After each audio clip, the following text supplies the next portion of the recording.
Ladies and gentlemen, welcome to the CIU Sports Network here on the campus of Columbia International University.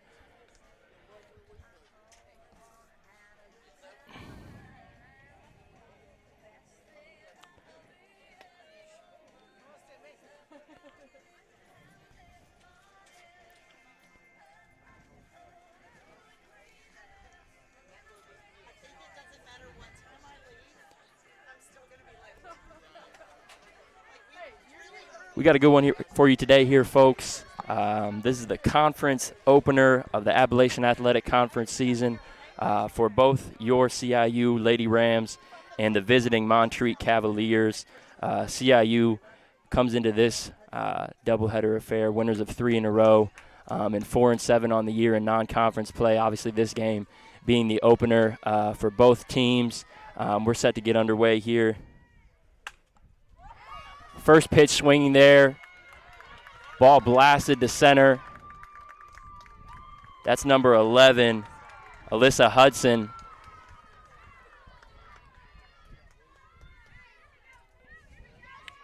With a leadoff double there. First pitch swinging.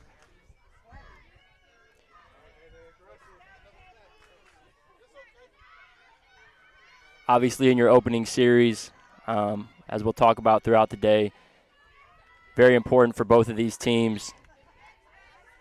Get off to a good start in conference play after a shortened season last year.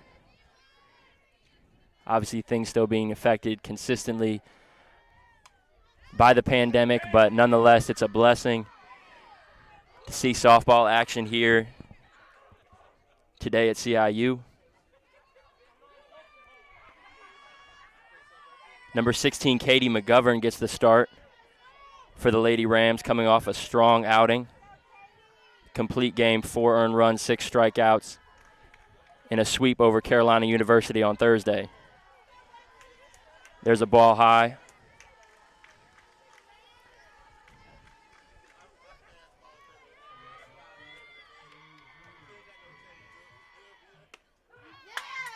Strike 3 called on the inside corner there. That was number 10, Abby Swiley. Caught looking, and there's one down here for the Lady Rams. The runner on second is Hudson.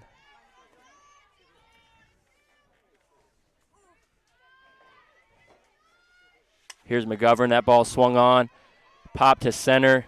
That ball's going to drop, perfectly placed. Couldn't have thrown it any better out there. It was number 3, Ashley Chin, coming in to field that ball.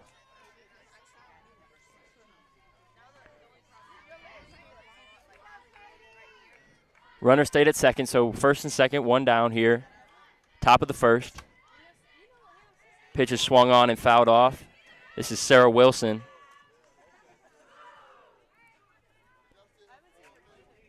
Starting center fielder for the Montreat Cavaliers, coming into today with a record of 2-8. Obviously, that's in non-conference play as well.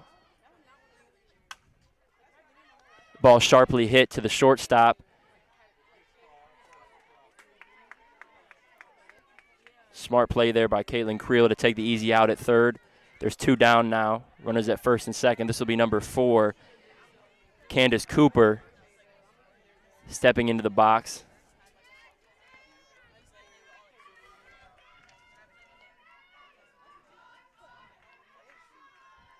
Lefty out of Marion, North Carolina. There's a called strike on the first delivery by McGovern.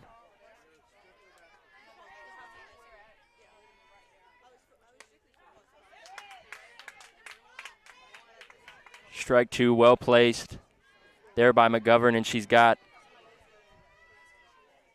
Wilson in the hole.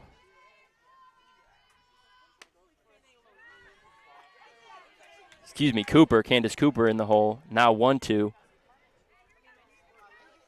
2 down here on a beautiful afternoon on the campus of Columbia International University in Columbia, South Carolina. Strike 3 swinging there. McGovern ends the inning strong. Going to stick with you over the break here and set the lineup for your Lady Rams. Leading off, number 2, the left fielder, Tanaya Ellis. Batting second, number 42, Robin Andrews. Batting third, number 7, Caitlin Creel. Batting fifth, the catcher, Haley Wilkerson. Batting fifth, the first baseman, number 77, Shannon Patton. Batting sixth, the third baseman, number 23, Heaven Zamora. Batting seventh, the designated player, number 1, Hannah Brooke. Batting eighth, number 9, the right fielder, Santa Treywick. And batting number 9, the center fielder, number 3, Ashley Chin, obviously on the mound. Number 16, Katie McGovern.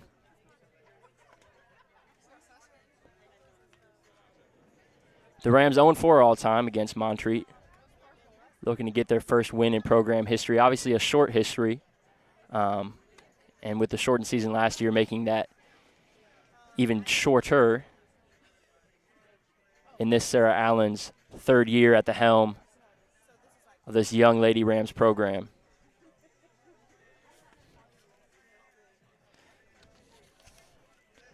On the mound for the Montreat Cavaliers will be number 40, Kayla Daniel, the 5'8" redshirt sophomore out of Huntsville, Alabama, transfer from Central Alabama Community College. Stepping into the box for the Lady Rams to start off the bottom of the first, it'll be Tanaya Ellis.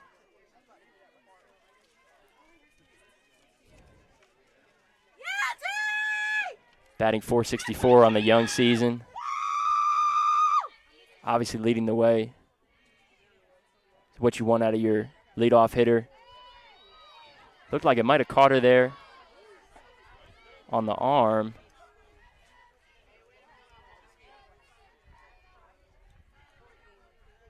Couldn't quite tell from my angle, but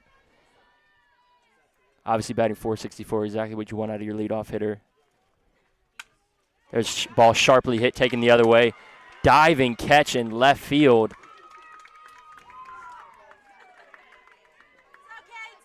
That's number 4, Candace Cooper. Sacrificing her body to start the bottom of the first there.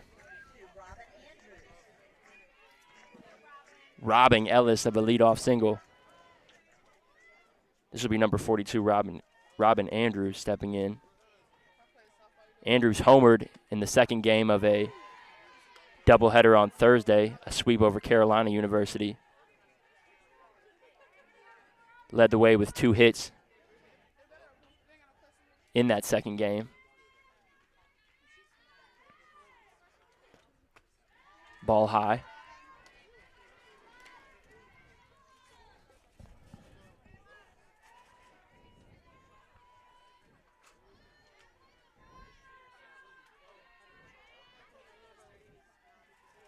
Daniel delivers. That ball's in the dirt.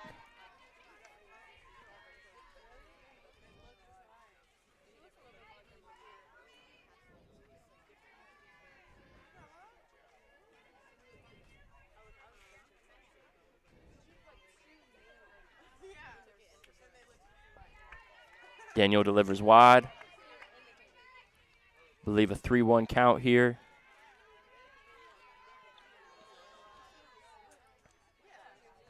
As Andrews looks to start something here early in the bottom of the first.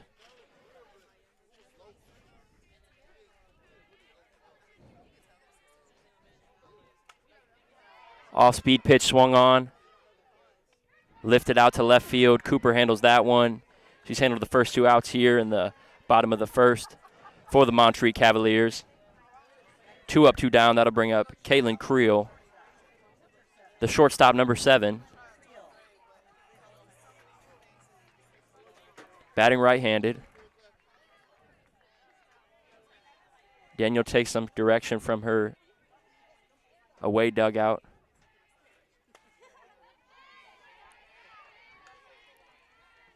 Ball inside. Catcher Hudgens sort of shoots a glancing blow at the umpire there, questioning whether it was inside. I believe he confirmed that inquiry, and there's a strike on the outside corner.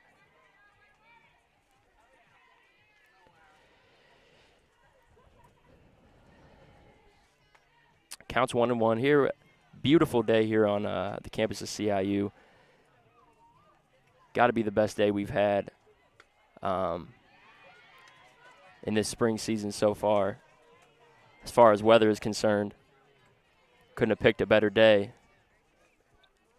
If you couldn't make it out to the ballpark today, we appreciate you tuning in here on the CIU Sports Network.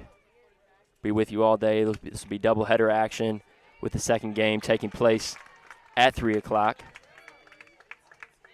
roughly. That ball was popped in the air to the second baseman. CIU Rams go 3 up, 3 down here in the bottom of the first. McGovern will be back to the mound here in the top of the second. We'll be right back on the CIU Sports Network.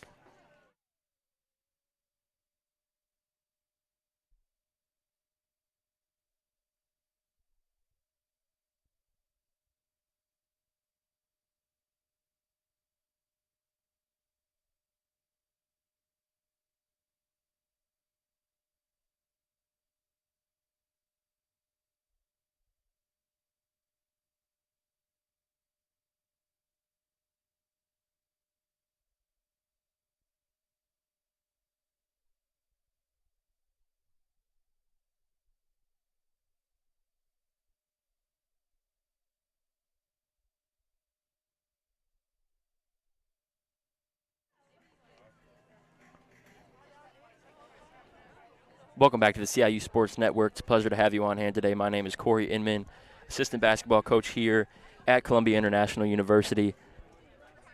We're headed to the top of the second here in this first game of doubleheader action in opening weekend conference play here in the AAC. Both of these teams come in having played a tough non-conference schedule so far. Looking to, as I mentioned earlier, start off this season right. There's a ball hit high in the air to the left fielder, easily handled out there by Tanaya Ellis. That'll be 1 down. First pitch swinging here just as Hudson was in the first inning. Worked out a little bit better for her as she dropped the double into the gap in left center.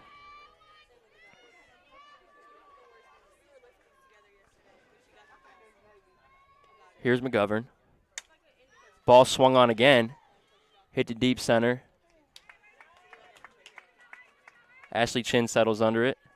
2 up, 2 down on 2 pitches.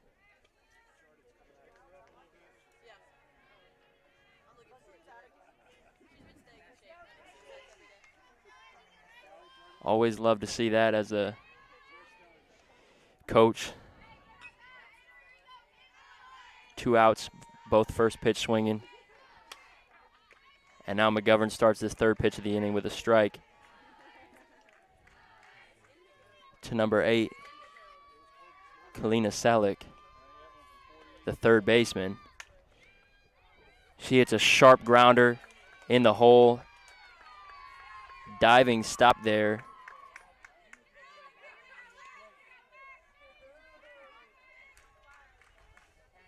By Caitlin Creel. Great job just to knock that one down. But that'll give Montreat a 2-out base runner in Selick. This is Lexi Myers, the right fielder.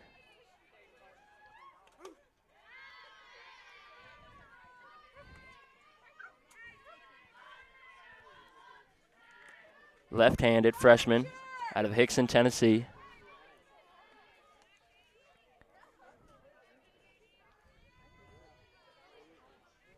Katie looking for a quick inning here in the second, top of the second. Looked like it might have been a foul tip there. Umpire asked for an appeal.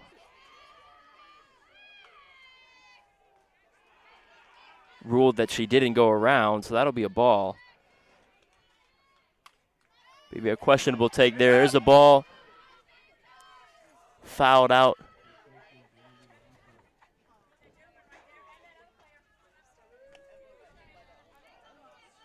Tell you what, folks, you always got to have your head on a swivel. We got not only doubleheader action here on the softball field, but doubleheader action across the way as the CIU Rams baseball team and Coach JJ opening on their AAC schedule as well against Kentucky Christian. Sorry, I was a little distracted. Interaction taking place with the umpire and the fans. Not sure. Can't say I've seen that a ton from an umpire anywhere, but nonetheless, looks like they cleared up whatever the confusion was, and that is a strike there. Well placed. Now Montreat coach Heather Maston wants to have a word with the head umpire. Home plate umpire confirms the call with her.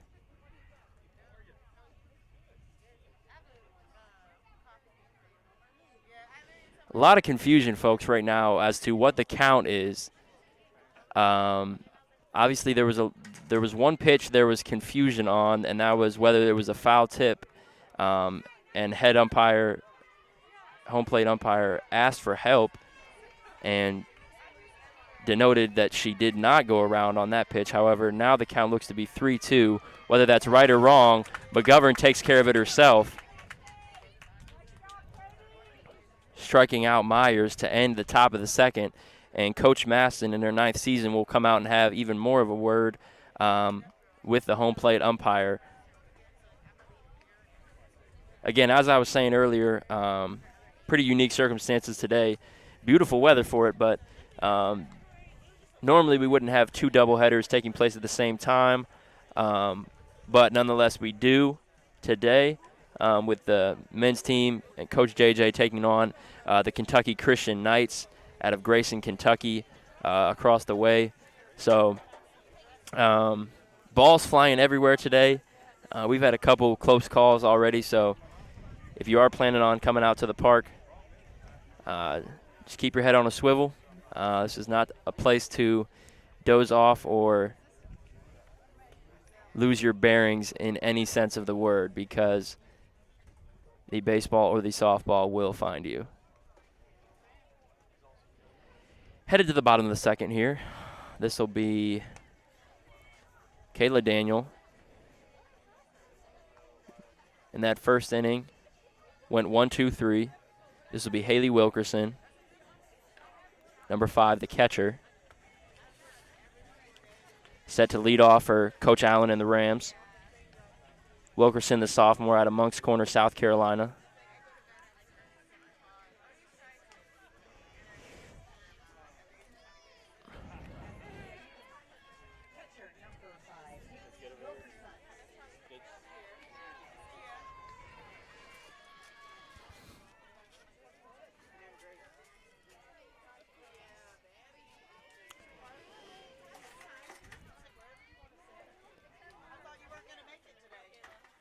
There's Daniel with the called first strike.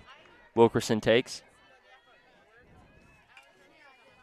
Great to see a nice crowd out here at the softball field after obviously a disappointing year last year, not only for the Rams but for just about every softball team across the country. There's a bunt laid down by Wilkerson, well placed. Great job fielding her position there by Daniel on the mound. Shovels over a quick pass to the first baseman. That's Abby Swiley, and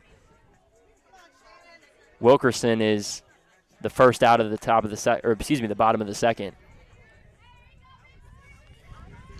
This is Shannon Patton, the first baseman, number 77, stepping in. That ball is low. Blocked nicely by the catcher, Hudgens. 0-0 here, bottom of the second.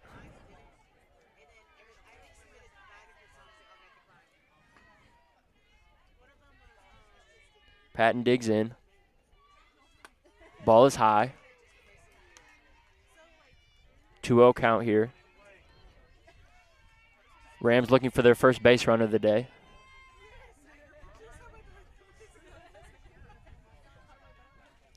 Daniel gets her sign. Here's the delivery. There's a ball inside, 3-0 count.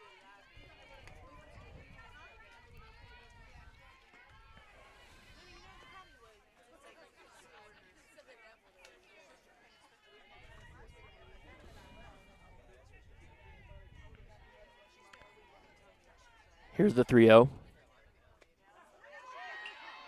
Bit of a questionable call there on the outside corner at a 3-0 count, but could have been in a worse spot, but still in control of the at-bat, 3-1. So she can't get a pitch that she can swing at here.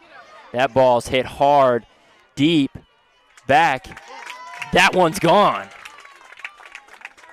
Number 77, Shannon Patton, with not only the first hit of the game, but the first home run of this doubleheader here. She waited back on that one and blasted it to deep left center, almost taking out a couple fans out there in the outfield.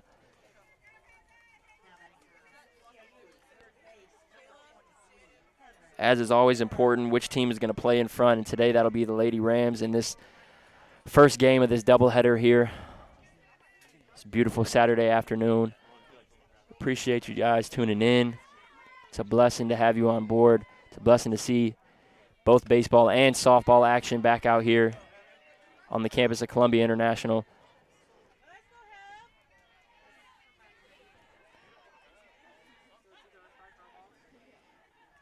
This is number 23, Heaven Zamora. Nobody on. 1-0 Rams. On a second inning, Shannon Patton bomb to deep center. We'll see how Daniel responds here. Now working at a deficit. That ball's fouled off by Zamora. A little bit ahead of that one. I'll make the count 0-2.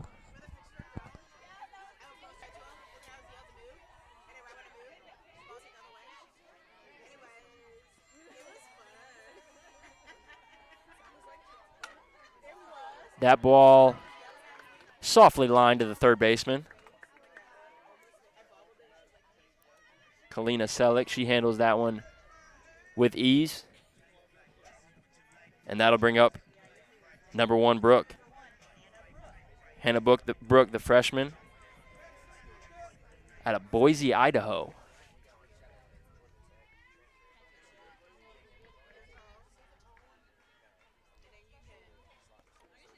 That ball looked like it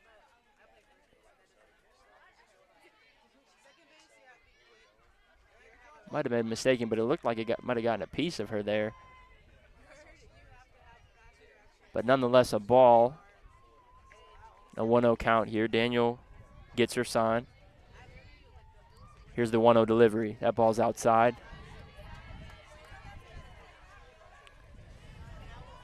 2-0 count. 2 down here in the bottom of the second. Rams lead 1-0.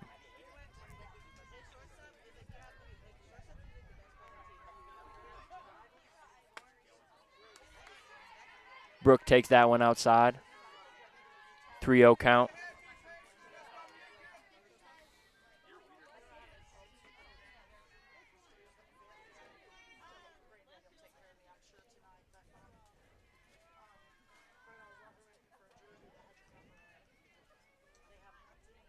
Here's the 3-0. That ball's low. Might have gotten a piece of her as well, as Brooke will trot to first base, and now 2 down and 1 on for the right fielder, Sarah Trawick, the freshman out of Irmo, South Carolina. Sister of CIU Lady Ram women's basketball player Hannah Trawick, who played a great season as the Lady Rams look to head to the national tournament. Runner's going. She's in under the tag there at second. That's Brooks, so she'll go into scoring position here with 2 down. As I was talking about, the Coach Danielle Fleming and the Lady Rams headed to the NCCAA Regional at Carolina University March 9th.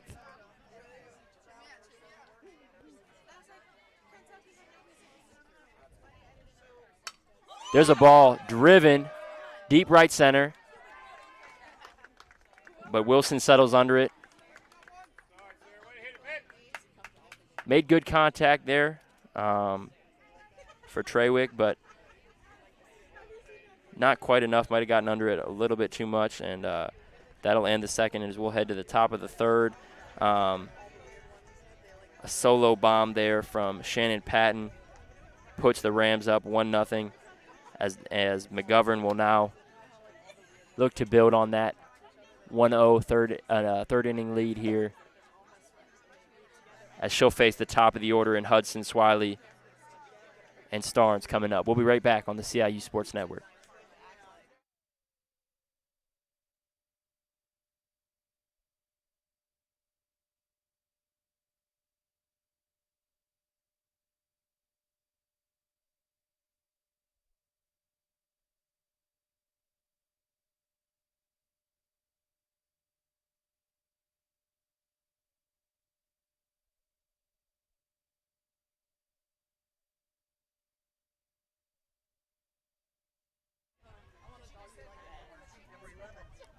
Ladies and gentlemen, welcome back. Here on the CIU Sports Network, Lady Rams lead 1-0, headed into the top of the third. This is Hudson, the top of the order for the Montreat Cavaliers, the shortstop. She hammered a single in her first at-bat, swung at the first pitch to start off the game. For Coach Matson and the Lady Cavaliers out of Montreat College. Here's McGovern. That ball swung on, popped down the first base line. Looks to be out of play. Count now stands at 1-1.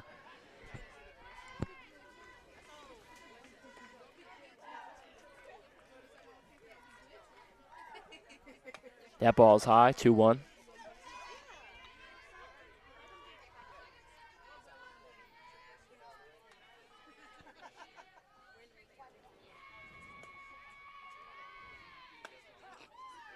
There's a strike.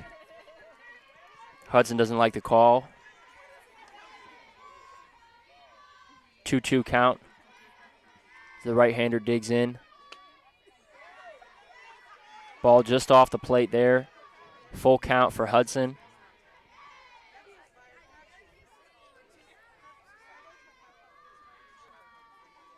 See what McGovern brings here on the full count. That ball's popped to the second baseman.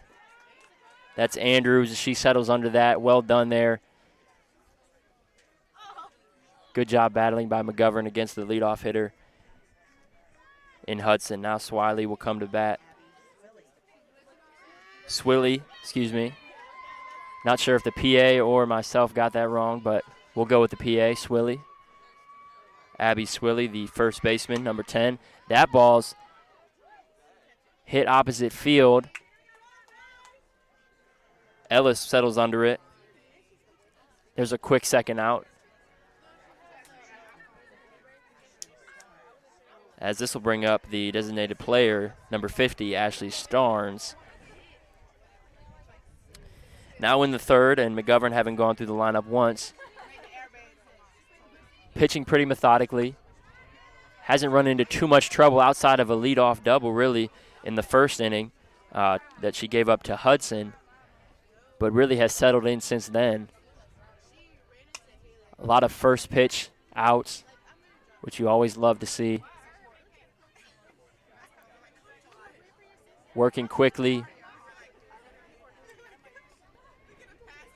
Working with purpose, changing speeds.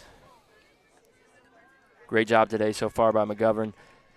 Again, looking to build off of a really complete performance on Thursday against Carolina University, in which she struck out 6, giving up 3 earned.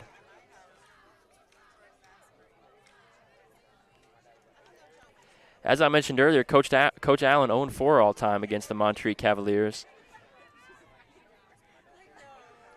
In such a young program, however, though, a lot of milestones to be had in a quick amount of time as McGovern quickly dispatches number 50, Ashley Starnes there. And on cue, she continues to work, running right through this Montreat lineup to start this first game of a doubleheader here at the campus of Columbia International University. Gorgeous day for softball. Hope people brought their sunscreen. I, of course, didn't, and I will surely be paying for that later this evening and tomorrow, but I cannot complain one bit. We have not had too much sunshine, really in any parts of the country recently, especially here in the Midlands of South Carolina, so I will be the last one complaining about the sunshine today. Great to see student athletes, great deal of the women's basketball team in attendance here. Obviously a great season for them. For those who weren't able to follow or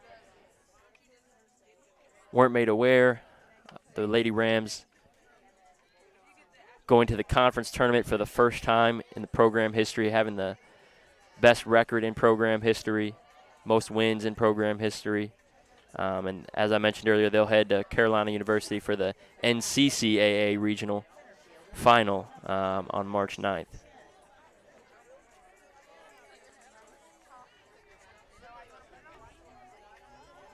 Great crowd on hand. This will be number 3, Ashley Chin, rounding out the back end of the CIU lineup here. There is a bunt attempt. Looked like she contacted it outside of the box maybe. And that'll be out number 1 as Tanaya Ellis steps in.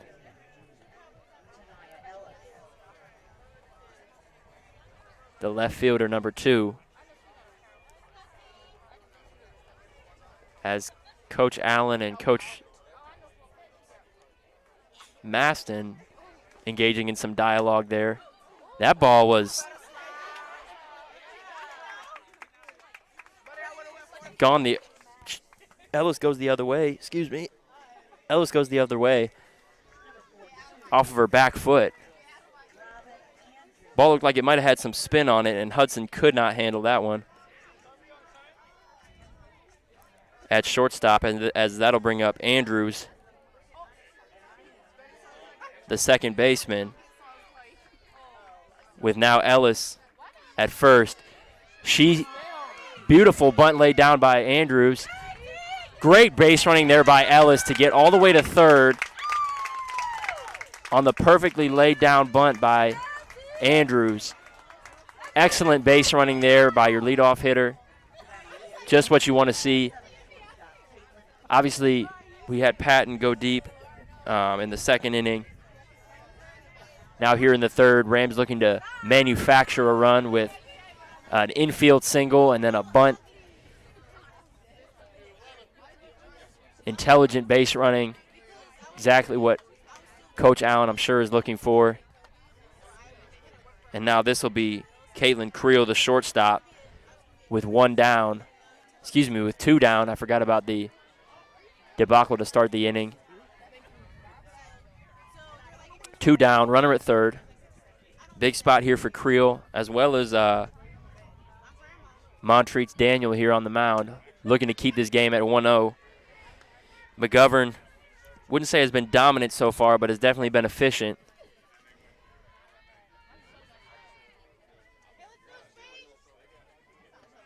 As, the way McGovern's pitching, if you're Montreat, definitely don't want to put yourself in too big of a hole There's a strike on the outside corner.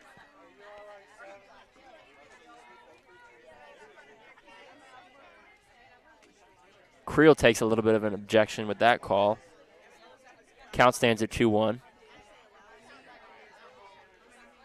Daniel grabs her sign. Here's the delivery. That ball swung on. Hammered to the gap in right center. That ball's going to drop. Big two-out hit there for the shortstop, Caitlin Creel. And the CIU Rams take a 2-0 lead here in the bottom of the third. That'll bring up Wilkerson, the catcher. See if she can't keep this two-out momentum going and really put Montreat in a hole. Obviously, Patton on deck. That ball's low. Creel on first. Wilkerson at the plate. Lady Rams lead Montreat College 2-0 here in the bottom of the third.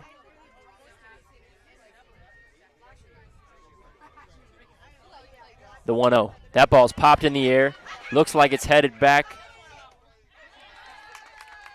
Looked like that one was going to go over the netting here behind home plate, but credit the catcher, Lauren Hudgens, for sticking with it. Finds her way right over to the base of the net and grabs that one. Big two-out hit there, though, for Creel. Excellent base running by Ellis. Coach Allen has to be pleased. Headed into the top of the fourth with a 2-0 lead. And McGovern still rolling on the mound. We'll be right back here on the CIU Sports Network.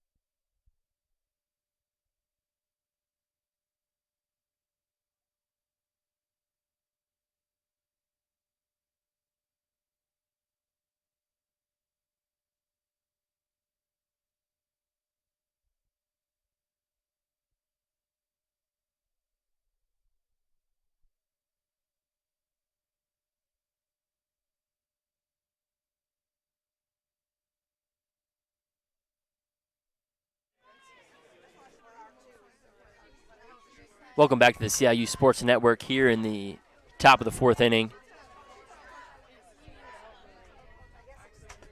This is number 16, Sarah Wilson, the center fielder, as Montreat looks to get something going, anything, as they have been held scoreless here through three. Really haven't even come close to doing any damage outside of a Hudson double in the first inning. McGovern, as I mentioned, not dominant, but most definitely efficient. There's a line drive. That ball was up and out of the zone, and Wilson went and got it right out through the outstretched arm of Zamora there at third. And there's one on with nobody out here to start the top of the fourth as Montreat looks to get something rolling. Here's left fielder Candace Cooper. That ball swung on. Looked like Montreat's starting to get a little bit more aggressive, which really seems to have been their probably something that Coach Maston had talked about before the game, because they have come out first pitch swinging almost every inning. Obviously a dangerous game to play if you're getting balls onto the grass and the outfield and things of that nature, but if you're making outs, swinging at first pitches can really get an opposing pitcher into a rhythm, and I think that's just what it's done today so far for McGovern. But nonetheless here, a leadoff base runner in the top of the fourth. And Cooper, the left fielder,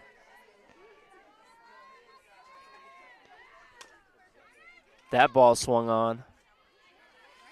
Dribbled to Patton at first. Foul ball. 1-2 count.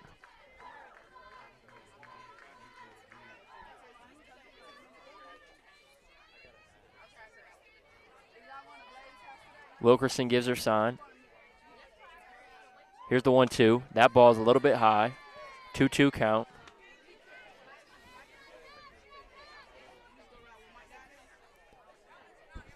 CIU donning their home golds. Montreat in their away dark blues.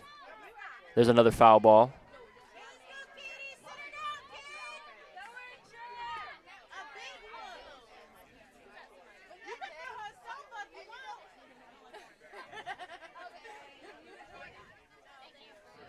Here's McGovern. Strike 3 called. Got her looking. Inside corner, there's one down. Big strikeout there for McGovern in this fourth inning. Runner still at first. This will be a Lara. Now my paper looks like Cashwell, but I believe it's Caldwell. Give me 1 second. Alara Cashwell. So again, I'm going to take the loss on that one. Alara Cashwell, the freshman out of Fayetteville, North Carolina. There's a pop high in the air behind second. Andrews will handle that one, and 2 outs here in a row after a leadoff single.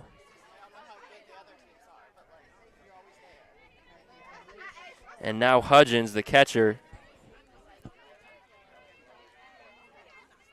looks to make a big play here with 2 outs.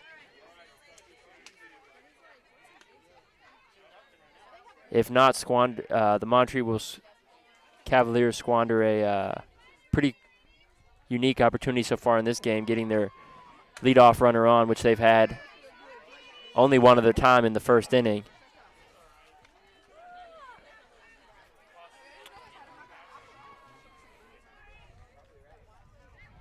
Cashwell now in the hole.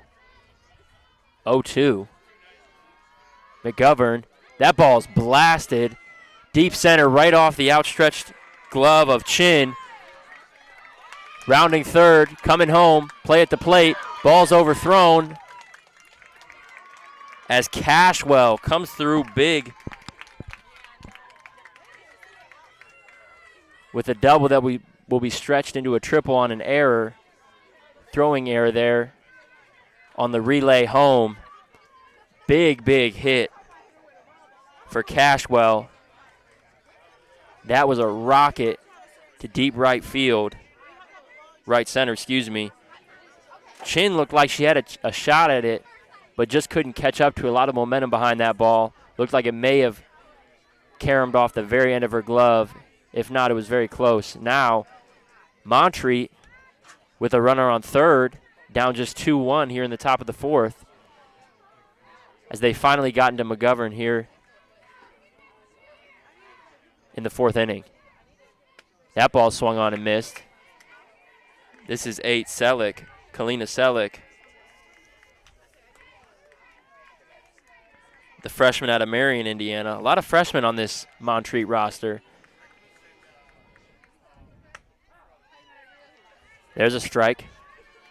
1-2 count. Coach Maston at Montreat has done a pretty good job in her 9 years, improving their winning percentage every single season she's been a part. Incrementally, that is, but there's a foul ball to the right side. Incrementally, but nonetheless, improvement is all you can ask for, and she's done just that. Obviously, discounting last season as a sort of a null and void situation with being able to play not even 1/3 of their games. There's a pop up Andrews is going to handle this one again, almost a mirror image of the second out of the inning. And big pitch there from McGovern as she gives up the double to get Montreat on the board, but then stops the bleeding, and the score now stands 2-1, headed into the bottom of the fourth here.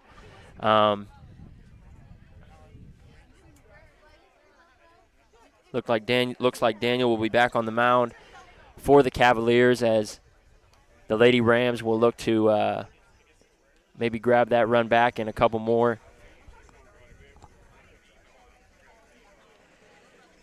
Again, here in this first game of this doubleheader affair today, conference opener for both of these teams.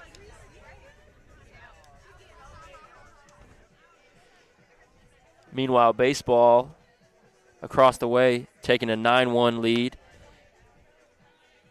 into the bottom of the sixth inning. As I mentioned earlier, both of these teams playing a pretty rigorous non-conference schedule to start the year. Obviously here in the South, a lot of these programs, both in the conference and out of the conference, are both nationally recognized high-level programs, as both Coach Allen and Coach JJ took their squads down to Florida. Played some pretty formidable opponents, top 25 programs to start the year.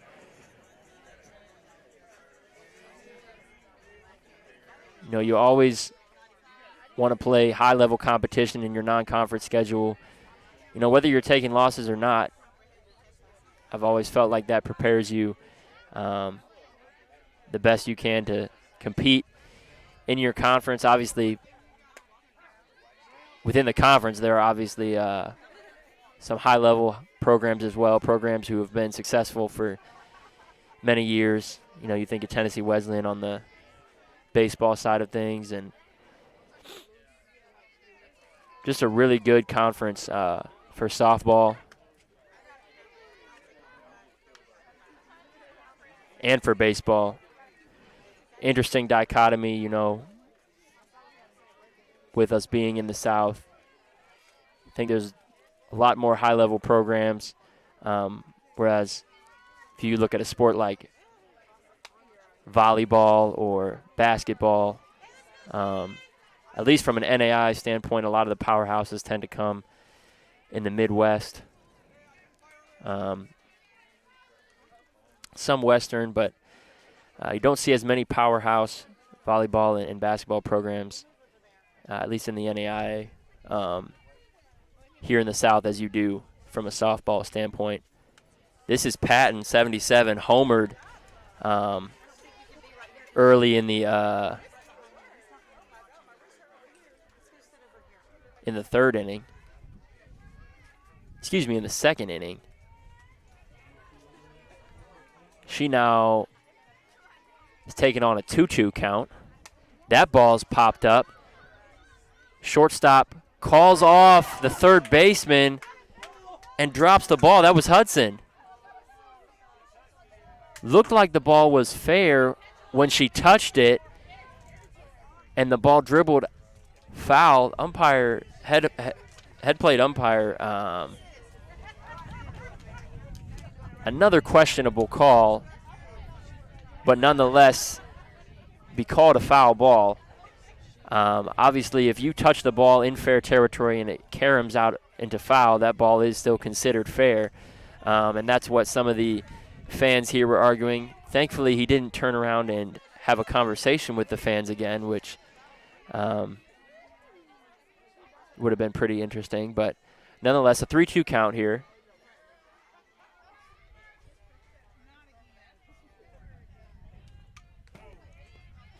Big hack there from Patton.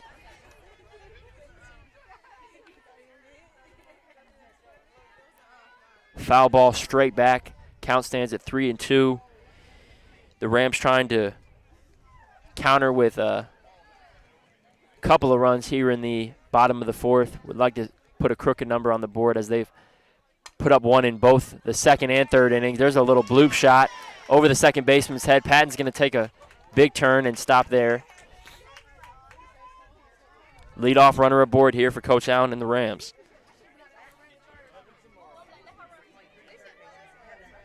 Heaven Zamora now steps in, the third baseman, sophomore out of Apple Valley, California. Always interesting to see, kids at the NAI and D2 levels. Tend to see a lot of local kids depending on the program, but Heaven Zamora and Hannah Brooke bringing a little West Coast flair to the Rams, and again, the umpire calling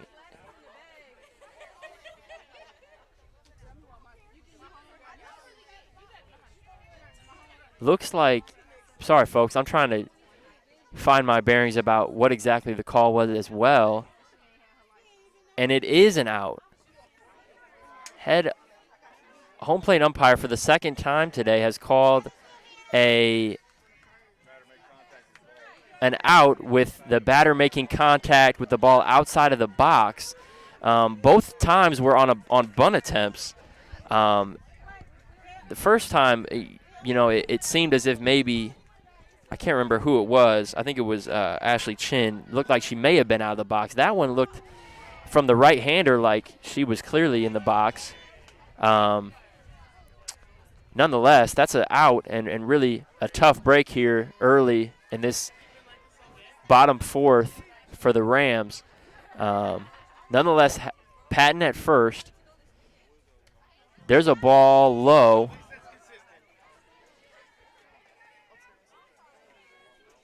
Daniel on the mound still. 1-1 count.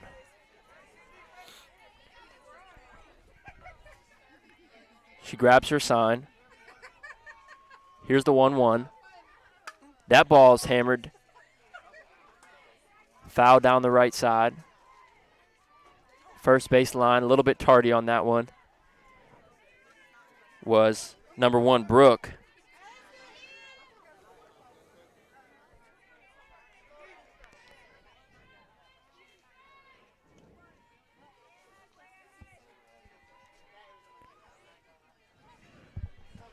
Here's Daniel's delivery. That ball's high. Throw back to first. Patton dives back in safe. 1 down here in the bottom of the fourth on a bunt attempt that was apparently contacted outside of the batter's box by Zamora, the third baseman. Sacrifice attempt. There's Brooke. Golfs that one to the gap in left center. Patton gets on her horse and slides safely into the third, and the Rams are in business here. Second and third, 1 down as the freshman, number 9, right fielder Sarah Treywick steps in. Local product out of Irmo, South Carolina.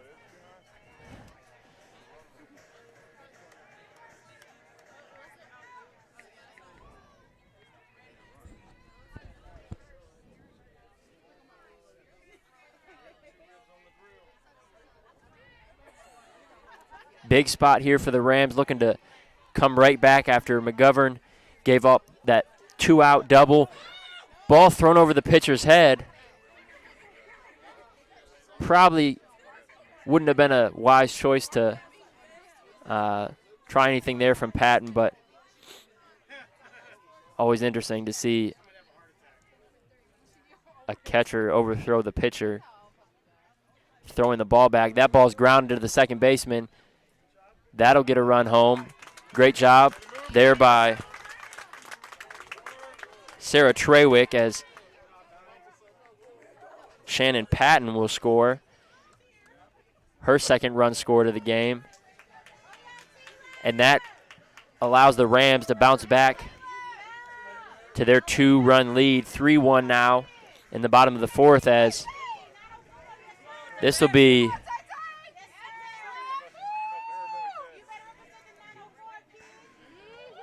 looks like a pinch hitter here, number 20, Taylor Allen out of St. Augustine, Florida. She'll bat for the 9-hitter, Ashley Chin.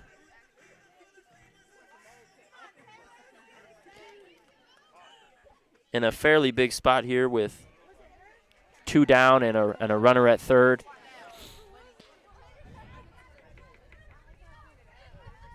Would be huge to get McGovern a 3-run lead here. As Allen steps in, always a hard thing to do, though. Pinch hit and kind of get the juices flowing, get your blood pumping and get into the rhythm of the game. But we'll see what Allen does here, the right-handed.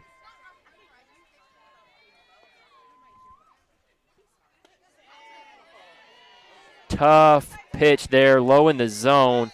Daniel got the call. 1-1 count. That ball looked to be maybe a pinch below the knees, but looks to me like he's had a fairly low zone all day. Here's Daniel. That ball's higher in the zone, popped up, ball's dropped.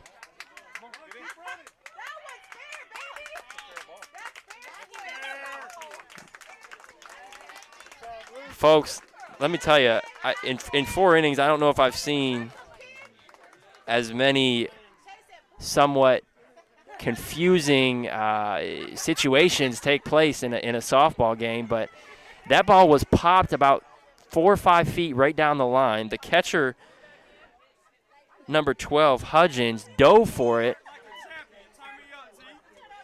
popped it up into the air, back into foul or fair territory. The ball dribbled. The pitcher, Daniel, picked it up, looked utterly confused about what was going on, and as she did so, Brooke, who was on third base, ran home, giving the Rams a 4-1 lead. Now, with Taylor Allen at first, Tanaya Ellis, the leadoff hitter,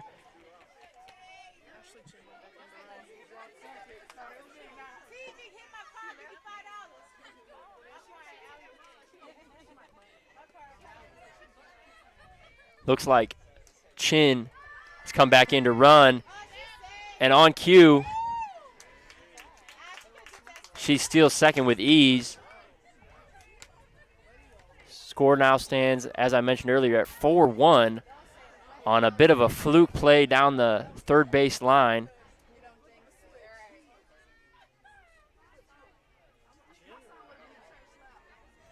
Chin now stands at second. Ellis at the plate as the Rams look to build on what is already a 2-run inning. Ball right on the corner there. Called a ball. 3-0 count. Ellis is in control as the Rams with 2 outs here look to really break this one open. Looked to be like Montreat was trying to fight their way in the top of the 4th, getting that big 2-out hit, but Rams have come right back here with regained a lot of their momentum and look to be even building on that lead even more with now a 3-run lead and Robin Andrews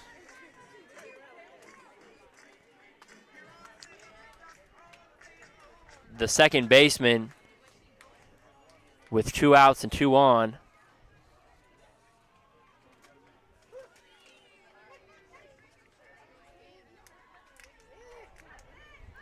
Right-handed hitting second baseman out of Ormond Beach, Florida.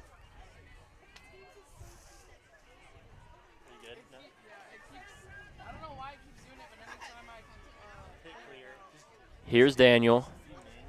Gets her sign. 0-1 count. Here's the pitch. That ball swung on. Blooped towards center. Well played there by number 11, Alyssa Hudson, who makes up for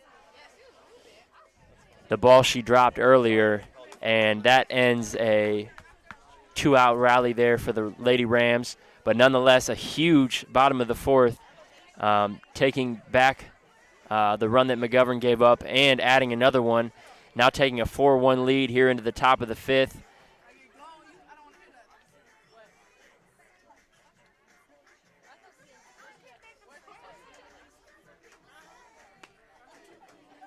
We'll be right back here on the CIU Sports Network.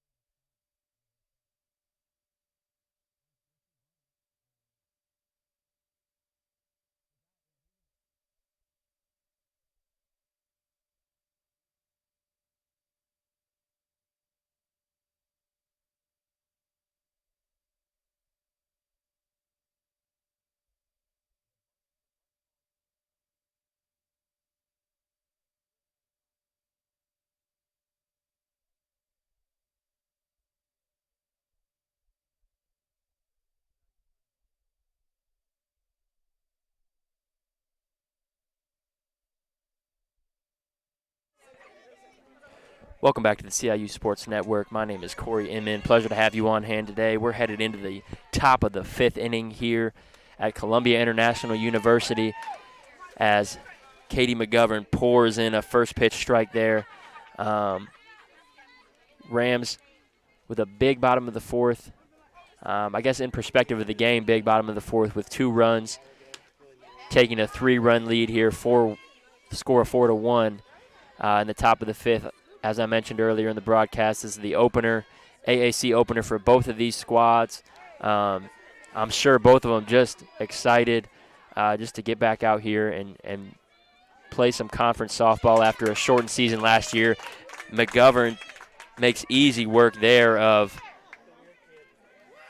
number 7, Myers. That was the 9-hitter. And the order now will turn over to Alyssa Hudson, who led off the game with a double in the 1st inning.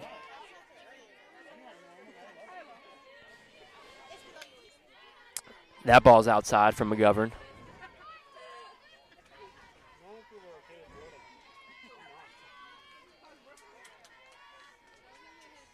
Here's the 1-0. Ball swung on and missed. 1-1 count.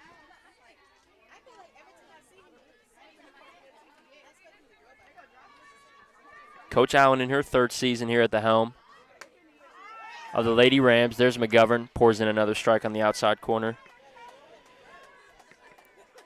Obviously in that 3rd, 4th, 5th season is when you want to really start to see the improvement, the change. There's a ball right down the 3rd base line. Home plate umpire throws his hands in the air, indicating a foul ball. Count will now stand at 1-2. Coach Allen in her 3rd year, taking over a brand new program. I think the rule for the most part is when a head coach comes in, you got 3 to 5 years really to start to see, your recruits and your culture of your program start to really take shape. But, with a brand new program, you got to think that's extra challenging. Here's a ball driven to right field. Sprinting in was Treywick, and that ball looks to have dropped there for Hudson as she is now 2 for 3 on the day with a double in the 1st and now a single here in the top of the 5th. And with 1 out, the Montreat Cavaliers have a runner on first as left-handed hitting number 10. This looks like a pinch hitter. I believe that's, Swilly, Abby Swilly, the first baseman. Steps in. She's 0 for 2 on the day. That ball swung on, fouled right back. Good rip there from Swilly. Count now stands at 0-2. But obviously, as I mentioned, Coach Allen, starting a brand new program, even having to take part in building the field herself, and strike 3 called. It's not build her own field, but really kind of look after everything in the beginning of her program as that ball is lifted to deep center. About Coach Allen, just what she's meant to Columbia International and this young softball program after the break. Please stick with us. We're headed to the bottom of the 5th here. Rams up 4-1 on this beautiful Saturday afternoon.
Welcome back to the CIU Sports Network. My name is Corey Inman. A pleasure to have you on hand here on the campus of Columbia International University.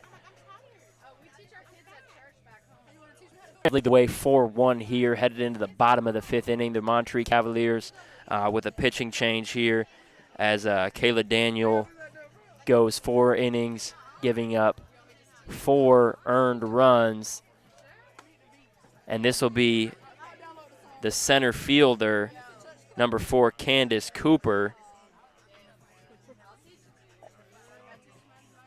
heading to the circle for the Cavaliers here in the bottom of the fifth, as the Rams look to really blow this thing open,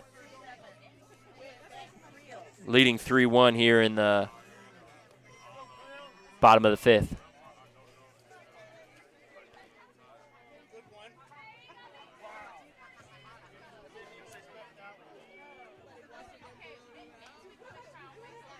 This will be number 7, Caitlin Creel, the shortstop, stepping in.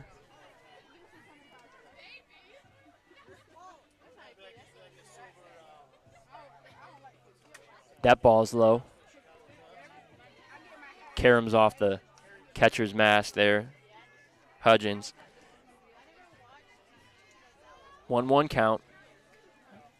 As we were talking about prior to the break, Coach Allen, in her 3rd season here,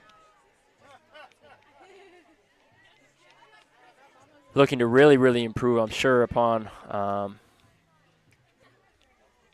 her team's inaugural season record and performance. Already had doubled her conference win total last year,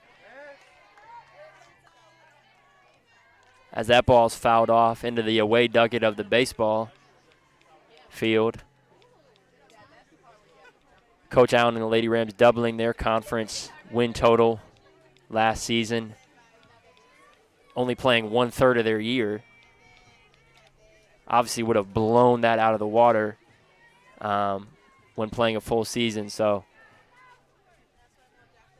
program is clearly headed in a really positive direction, and we'll see through this year as a swinging 3rd strike call there for Caitlin Creel, as she'll be thrown out at first base. This will be number 5, the catcher, Haley Wilkerson, stepping into the box. By that 5th, 6th, 7th year is really where you want to see the program look the way you want it to look, and Coach Allen is, I think, headed to that exact place. So exciting time here for a lot of athletic programs on the campus of CIU. That's Wilkerson with a bit of a dribbler to shortstop, as Hudson has to really fire that one over to first, but she does just enough to get Wilkerson. And 1-2 here in this 5th inning, as Candace Cooper has come in and really taken care of business here for the Cavaliers. As I mentioned earlier, Kayla Daniel, the starter, going 4 innings, 4 earned runs, and now Cooper taking over. Here's the delivery. That ball swung on, fouled straight back into the netting. Count is now 1-1. This is Patton. She homered in the 2nd inning. Barely over that left center fence out there. There's a one off the end of the bat right to the first baseman, and a 1-2-3 inning there for Cooper. Much needed for the Montreat Cavaliers and Coach Maston, as they got 2 shots here.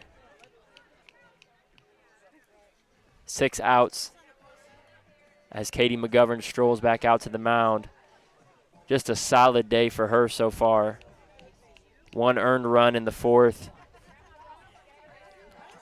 Opportunities few and far between. few and far between for the Cavaliers this afternoon as far as runners in scoring position. He's kept the ball in the park. That turned it into a triple on the air by Cashwell there in the top of the fourth. Nothing doing for the Montreat Cavaliers.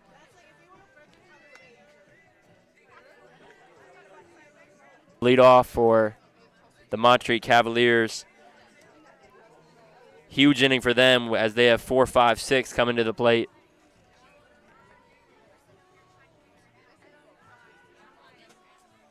See how McGovern deals with the meat of the order here. As the left-handed hitting, Wilson will step up. Line one into left field. Tanaya Ellis dove for it. Thankfully, caught enough of the ball to keep it in front of her.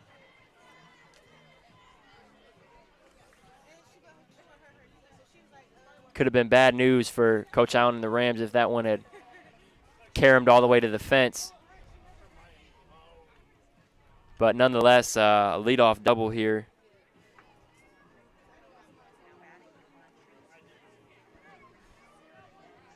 For Wilson. Looks like we got a pinch hitter, number 3 for Coach Mattson. That'll be Sarah Edge, the freshman out of Fayetteville, North Carolina. This roster for Montreat littered with freshmen. One senior on the roster.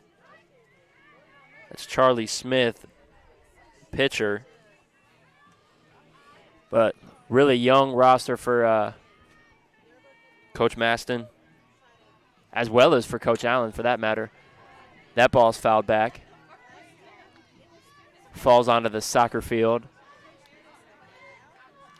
here at the Farr Athletic Complex. Down the hill here at Columbia International University. Here's McGovern. Her delivery is looked to be knee-high on the outside corner, but nonetheless a great spot there with 2 strikes. Now the count 1-2 as Edge looks to give her team an edge here in this 6th inning. Fouls that one off again, battling down in the count 1-2. Rams lead 4-1 here in the top of the 6th inning. Nobody out.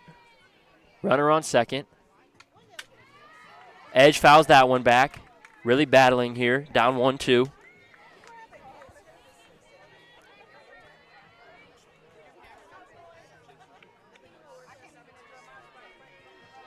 Edge batting left-handed. Steps in. Here's McGovern. That ball swung and missed. Big strike out there for McGovern. As there's now 1 out here in the top of the 6th. Runner still remains on second.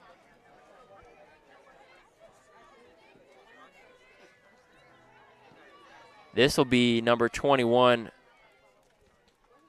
Alara Cashwell. Had a big hit there in the 4th inning as she shoots this one. Can of corn out there to center field as Ashley Chin settles under that one. 2 big outs here in a row after the leadoff double. And this will be number 12, Laura Hudgens.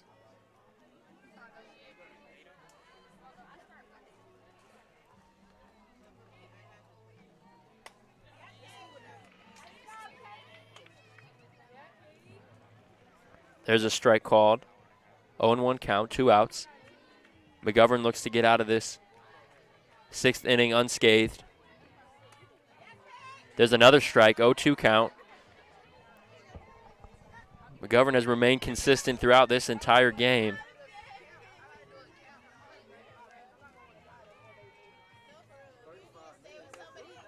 Got her on 3 pitches. Big strike out there for McGovern. And the Rams will head to the bottom of the 6th, leading 4-1 We'll be right back here on the CIU Sports Network.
Welcome back to the CIU Sports Network. My name is Corey Inman, assistant basketball coach here at Columbia International University. Beautiful day down here at the softball field in Columbia, South Carolina.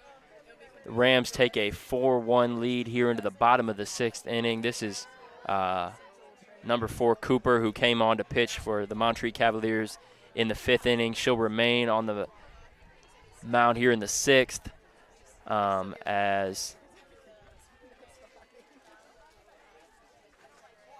number 23, I believe that's Zamora, leads off the inning. Ball looked like it was maybe off the end of the bat a little bit to center. Handled with ease by the Cavaliers as one down now here in the bottom of the 6th inning. This will be number 1, Hannah Brooke, stepping in, the right-hander.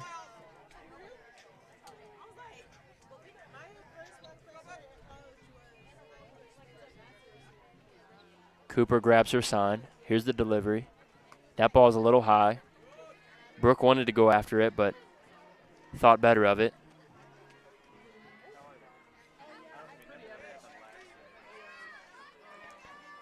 Again, this would be a big win, not only because it's the first conference game of the year for both of these squads, but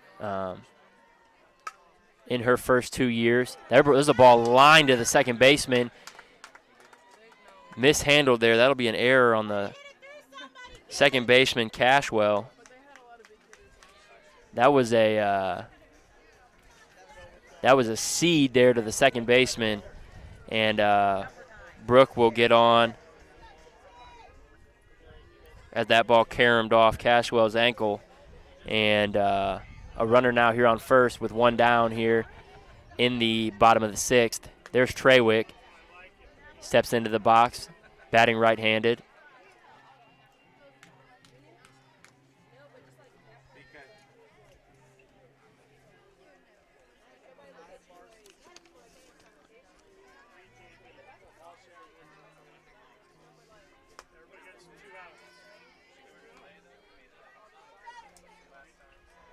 There's a strike.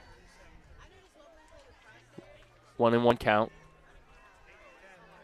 Runner at first. One down. Lady Rams up 4-1. Appreciate everybody who decided to spend their afternoon with us here at Columbia International. That ball fouled off the home dugout and caroms over into the away dugout of the baseball field. 2 count. Sarah Allen decides to have a quick conference with her right fielder. She jogs back to the plate and now steps into the box. Here's the 1-2 delivery. That ball swung on and missed. Looked like she might have chased that one. 2 down now. 4-1 lead for the Lady Rams. Here's Ashley Chin, who steps in. Got called out on a bunt attempt in which she apparently was outside of the box earlier in the game. Looked like another possible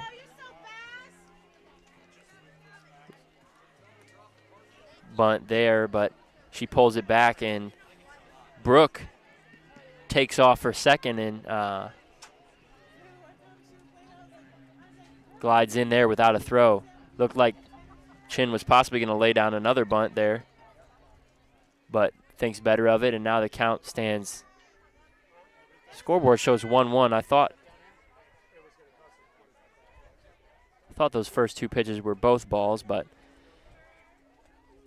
maybe we'll get confirmation about that.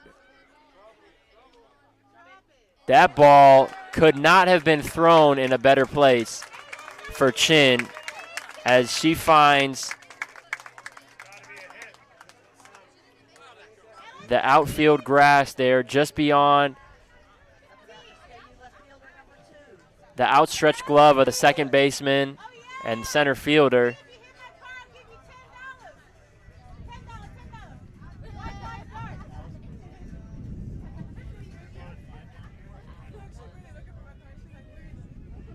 And that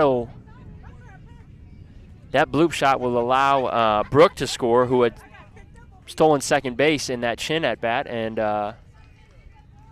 Rams now take a comfortable 5-1 lead here in the bottom of the 6th. 2 down, 1-0 count. Here's Ellis, who walked her last time at bat on 4 pitches. Left-hander, batting .464 on the year. That one's popped up. We'll see. That's the second time that Lauren Hudgens has made a catch right up against the net on a popped-up foul ball. Great concentration by her there, but the Rams tack on another run and now lead 5-1. They've been consistent all game, and that effort has been led by Katie McGovern on the defensive end. So we'll see. She trots to the mound here. Looks like she's going to come out and look for a complete game to start off this doubleheader here this February 27th, Saturday afternoon in Columbia, South Carolina. We'll be right back on the CIU Sports Network as McGovern looks to complete this game and bring home a opening conference win here for the Lady Rams. We'll be right back.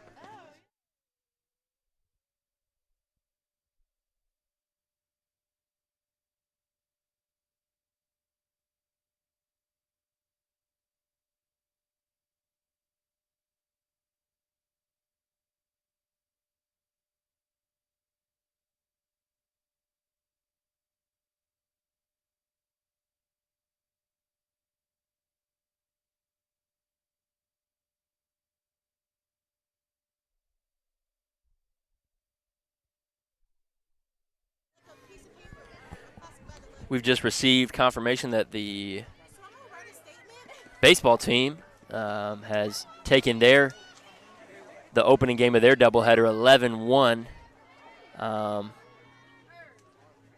Now up in the series 2-0 against the Kentucky Christian Knights out of Grayson, Kentucky. Coach JJ with a strong start to their conference season, as Coach Allen looks to follow suit here in her first conference doubleheader of the year, leading 5-1 in a top of the 7th inning. Montreat Cavaliers will look to mount some sort of comeback. There's a sort of a half swing.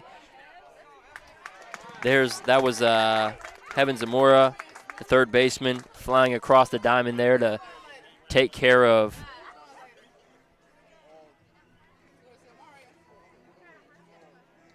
I think that was number 8, Kalina Selick, as looks like a pinch hitter will now step to the plate for Coach Maston and the Montreat Cavaliers. We'll wait on confirmation as to who that batter is. Really, everything has gone to plan, you would think, so far for Coach Allen. McGovern has given her 6 1/3 strong innings, just as she did on Thursday against Carolina University. And really, the offense has followed suit with nothing crazy. Manufacturing runs at times, and you had the solo bomb from Shannon Patton, number 77, in that second inning to kind of really spark the offense for the rest of the game. And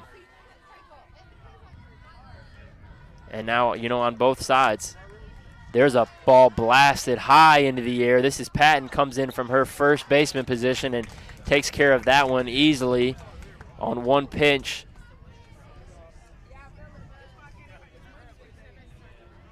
The pinch hitter, Sarah Word, is taken care of, and this will be a tough out to end the game as Hudson, the shortstop leadoff hitter, will step into the box.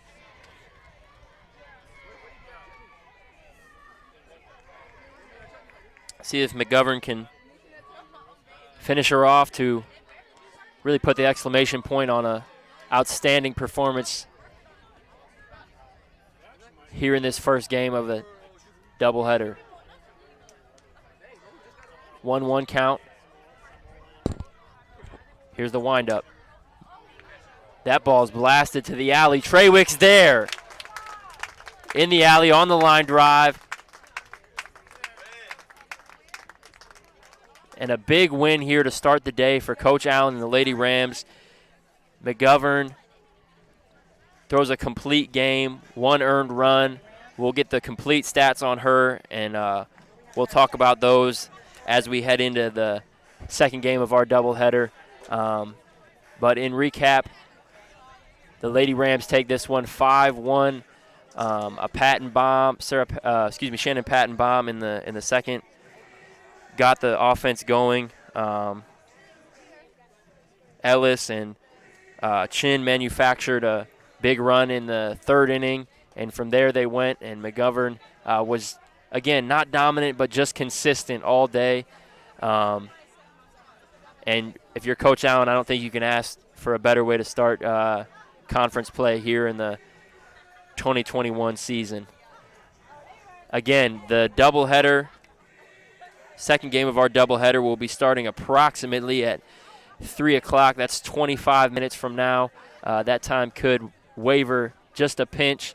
But, again, we will be back with you on the CIU Sports Network to bring you all the action from the day's games, both across the way at the baseball field and here at the softball field, as the Lady Rams take this first game of the doubleheader series with the Montreat Cavaliers 5-1. My name's Corey Inman. Appreciate you guys tuning in. And, again, I'll be right back with you in about 20 to 25 minutes for the second game of our doubleheader action. Please join us then.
Ladies and gentlemen, sorry about the technical difficulties we've been experiencing here out on the field. Again, a unique day, having both baseball and softball taking place at the same time, which has caused a little bit of conflict as far as our equipment is concerned. So apologize for that, but it's a pleasure to have you on hand. Here we are in the top of the second. Your Lady Rams lead the way 2-0. Capitalizing on a inconsistent control, to say the least, from Deanna Waddle in that first inning, who's starting on the mound for the Montreat Cavaliers. Now to start this top of the second, there's one down. I believe that was Hudgens, the right fielder, that just shot a skyward bomb to the left fielder there. I believe that's Sarah Trewick starting the game for the Lady Rams in left. She couldn't handle that up against the fence, and that in turn led to a triple for Hudgens. There's a shot right back up the middle from number 3. That's Sarah Edge, who pinch hit in the first game of our doubleheader. And a big run here for Montreat as they come right back after going down 2-0 and trim the lead in half to 2-1. One down. Runner at first, that's Edge. This is number 15, Sarah Word, who swings at the first pitch and pushes that to deep center.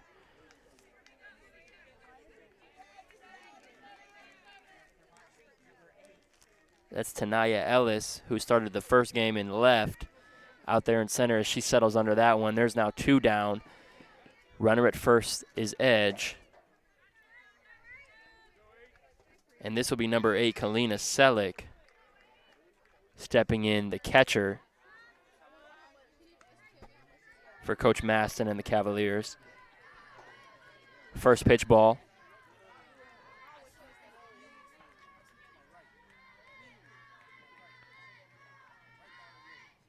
That ball swung on. Might have carried off the glove of Cox, but nonetheless, Brooke handles that at second and shovels it over to Creel, and that'll end top of the second.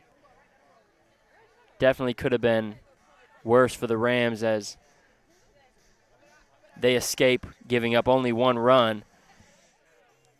Lead now stands at 2-1, heading into the bottom of the second. We'll see how Deanna Waddle adjusts after an inconsistent first frame for her. A little bit of a recap from earlier as your Lady Rams took the first game of the doubleheader 5-1 behind a strong performance from Katie McGovern. Career-high 9 strikeouts for her, 0 walks in a complete game, 5-hitter. Wouldn't say a dominant performance, but definitely a consistent performance from her as she led the way on the defensive end without question in that first game. And the offense followed suit with Shannon Patton, solo home run in the second inning. They got the Rams offense going. They continued to manufacture runs the entire game, and as I mentioned, Katie McGovern really limited opportunities all game for the Cavaliers offense, and couldn't have asked for a better opener, better conference opener. I think went about as to script as you can ask for Coach Allen in her third season here, giving them their first victory in history against the Cavaliers. They were previously 0-4. This will be Heaven Zamora, the third baseman, number 23, stepping in to the box for her first at-bat of this second game. Was called for a phantom bunt attempt where she apparently made contact with the ball outside of the box earlier in the first game. Somewhat of an odd situation that took place there, but nonetheless, she starts this second game in her same place in the order and in the same position. She swings at that pitch, sends it over the Montreat dugout on the third base line. Count now stands at 1-1. Heaven Zamora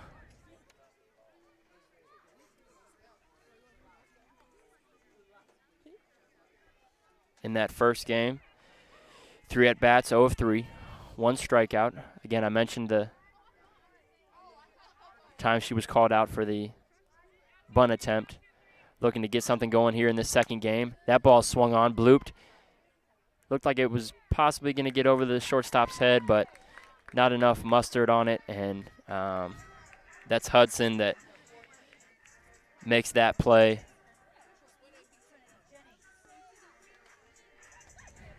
This will be number 14, Trinity Jennings, batting in the 8th spot, playing first base in this second game. As she digs in, the right-handed hitter swings and misses at that first pitch. Deanna Waddle looks like she's maybe settling in just a pinch. Was, to say the least, erratic in that first frame. Montreat crowd a little bit displeased with that ball call on the outside corner there, as Waddle now gets the call. There's a bloop to the third baseman. That one's caught by number 50, Ashley Starnes, the third baseman, junior out of Fall Branch, Tennessee. And now there's 2 down here in this second inning. Would be a big out here for Waddle to get out of this second inning. 1, 2, 3, sort of calm her nerves down maybe. This is Trawick, Sarah Trawick, the left fielder, who also played a great defensive game in that first game of the day. 1 RBI, 1 strikeout, 0 of 2. That one's in the dirt.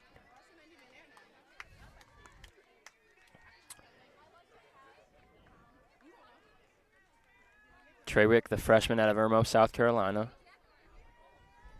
Freshman against freshman here.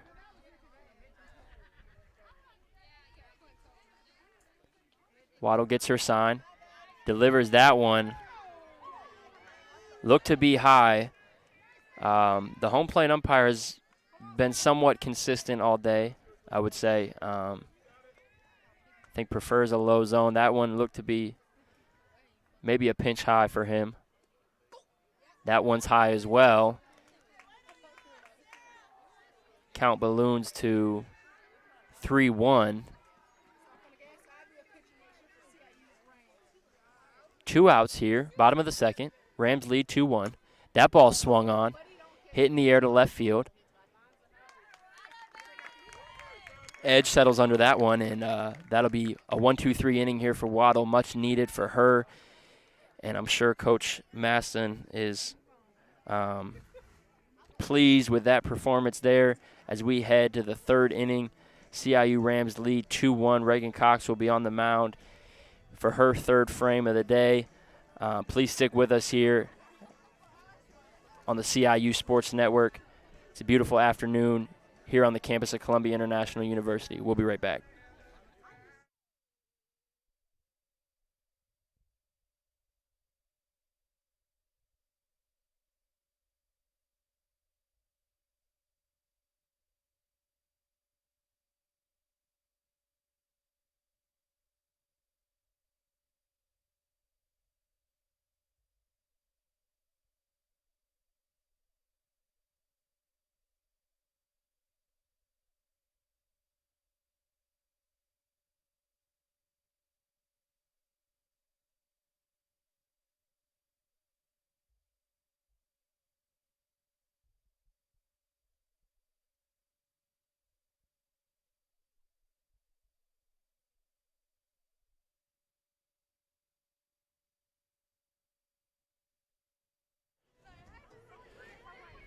Welcome back to the campus of Columbia International University as your Lady Rams take on the Montreat Cavaliers out of Montreat, North Carolina in this AAC conference opening doubleheader. Rams now take a 2-1 lead into this third frame of the day. Bunt is shown there from number 6. That's Cameron Bass, the sophomore out of Mebane, North Carolina. Please forgive me if I'm saying that wrong. I've never heard of that city. Here's Cox on the delivery. That one's a little bit of a delayed call there, but nonetheless called a strike. 1-1 count. This is number 19, Reagan Cox, on the mound, starting this second game of the day.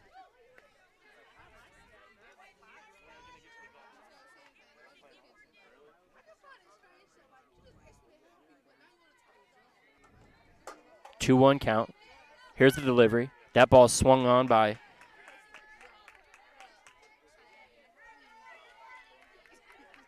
Bass, and she swung right through that one.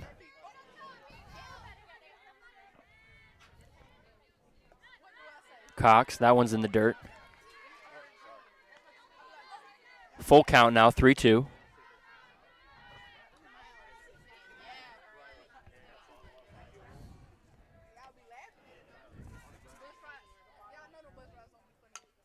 A little bit of a half swing there as that ball dribbles down the third base line.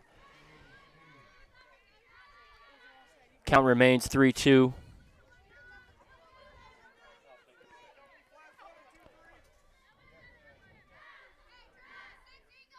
Cox's delivery. That one's shot down the first base line. Bass was way in front of that one. She's spraying foul balls all over the field, but it's all you can ask for, especially out of a 9-hitter. Staying alive, making Cox throw as many pitches as she can. Here's the payoff pitch. Strike 3 called. She stood there and looked at that one, and Cox painted the inside corner right at the knees. And there will be one down here.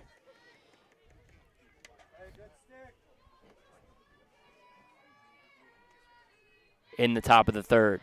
Here is Hudson, the shortstop leadoff hitter for the Cavaliers. Went 1 for 4 in that first game of the day with a double. Led off the game, in fact, with a double over the center fielder Chin's head. Counts 2-0. Count balloons to 3-0 here. Don't want to put Hudson on with the heart of the lineup waiting.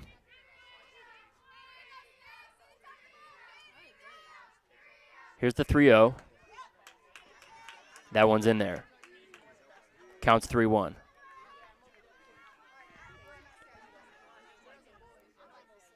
Hudson digs in. Here's the pitch. That ball swung on. Line drive into the gap in right center. She's going to turn, head for 2. Here comes the relay. She's going to test the arm and go 3. Slides in. Zamora's tag is late, and that is a triple into the gap in right center. Huge knock there for Hudson as the Montreat Cavaliers look to tie this one up here in the third after putting up a run last inning on another triple. Bunt attempt is fouled off. 1 out, 0-1 count.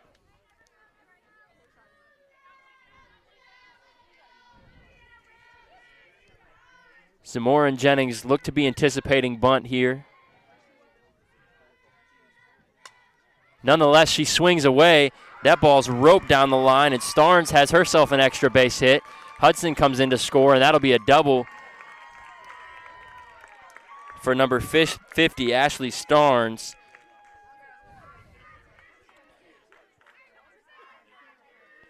She's now 1 for 2. 2 extra base hits here to start this this top of the third. 1 out. Looks like Coach Sarah Allen is going to go ahead and just make the change right now. Looks to be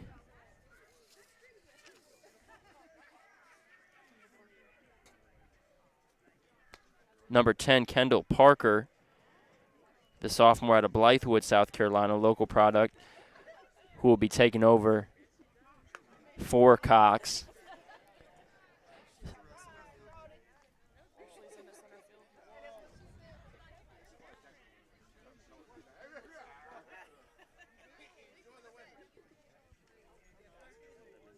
So Cox goes 2 innings,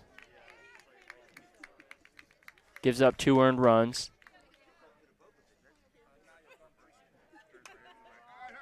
Looks like as well Ashley Chin will enter the game into center, sending Tanaya Ellis back to left field.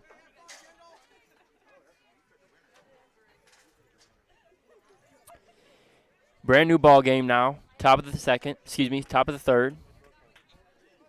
2-2 game, 1 out. As I mentioned, this is Kendall Parker now on the mound.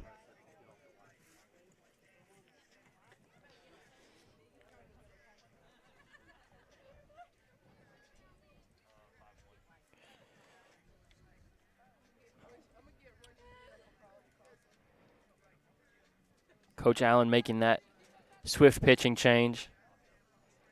Surely didn't want to see her team lose the lead here early, as we talked about. Important to play from in front, as they have both games today. Scoring here in the second game in the first inning. 2 runs in the first inning, and in that first game, the Shannon Patton solo home run in that second inning gave them the ability to play from in front. Now Montreat with a little bit of momentum here. This is 16 Wilson, who steps in, the center fielder. She grounded out to second.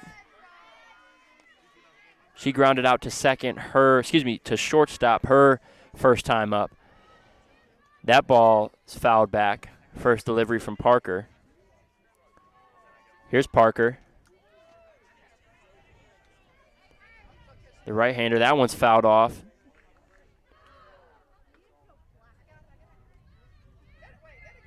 Oh, 2 count. Great to see a pitcher come in and throw strikes right away, and that's just what Kendall Parker has done so far.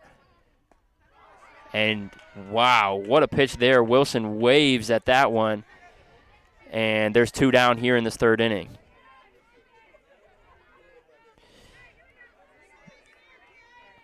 To the plate, the first baseman, number 10, Abby Swilly. Batting left-handed. Here's the pitch. That one's grounded right back to Parker. She'll go to first base with it. Great job by Kendall Parker to get CIU out of a third inning jam there and keep that keep that game tied at 2-2. We'll now head to the bottom of the third, see if the Lady Rams can regain that lead as Deanna Waddle heads back to the mound for the Montreat Cavaliers and Coach Maston. We'll be right back here on the CIU Sports Network.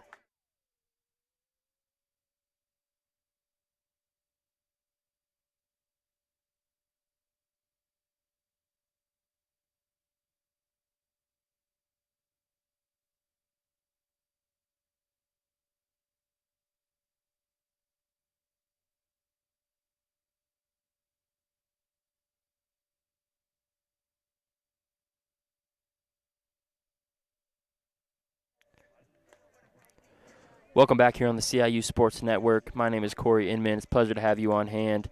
We're in the second game of this doubleheader conference opener for both Montreat College and your Columbia International Lady Rams.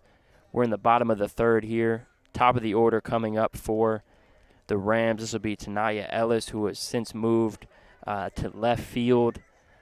She will lead the way here in this third frame for Deanna Waddle, who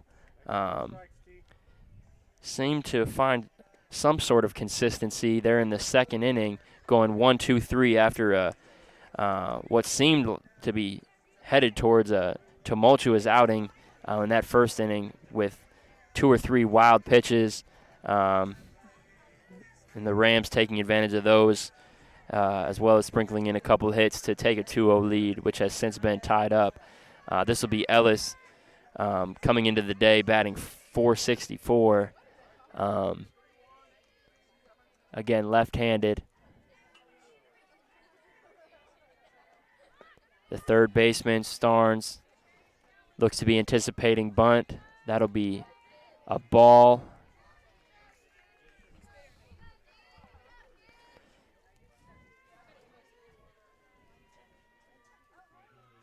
Waddle gets the signal. Looks like Ellis is thinking bunt, but that one's in the dirt.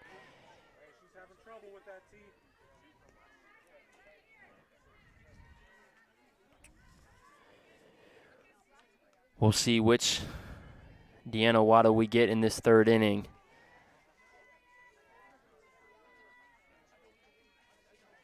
Ellis shows bunt again, pulls it back. There's a strike, 2-1 count. Waddle's going to have to remain consistent. Looks to have good stuff, but that means nothing if you can't control your location and your pitches. As Ellis swings on that one, that one's hit to deep right. Hudgens camps under that one, and that'll be out number 1 here in this bottom of the third.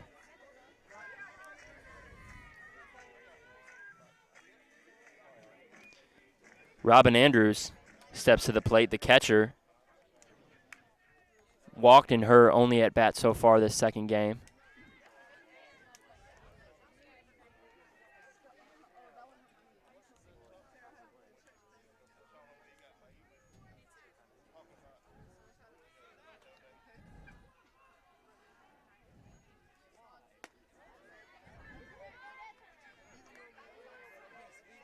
There's a ball high.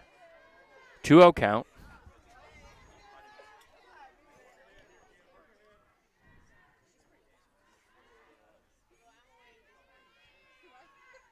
Waddle gets her call, delivers. That's a strike at the knees. 2-2 count.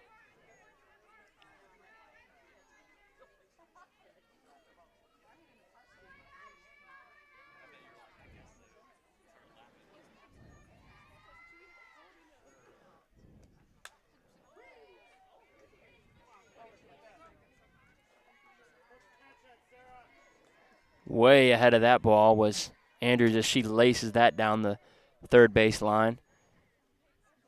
Coach Sarah Allen puts no effort into stopping that ball, and I can't blame her. That ball was tattooed. Here's the 2-2. That ball's high, over the catcher's head. It's been somewhat of a trend for Waddle. Been all over the zone early here today. That ball leads the count to 3-2. Here's the payoff pitch. That ball is swung on, fouled back. Andrews stays alive.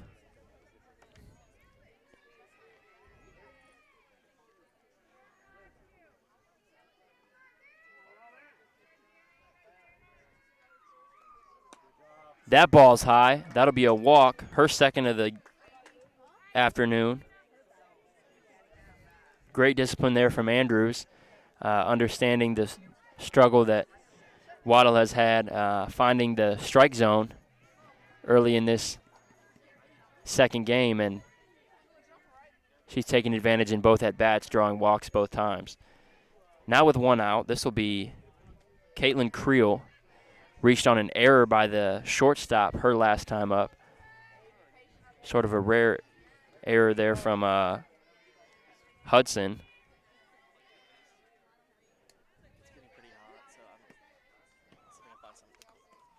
That one's in the dirt. Sort of blocked in a way there by the catcher Selick, but it still caroms away, and that'll allow Andrews to advance to second with one down here in the bottom of the third.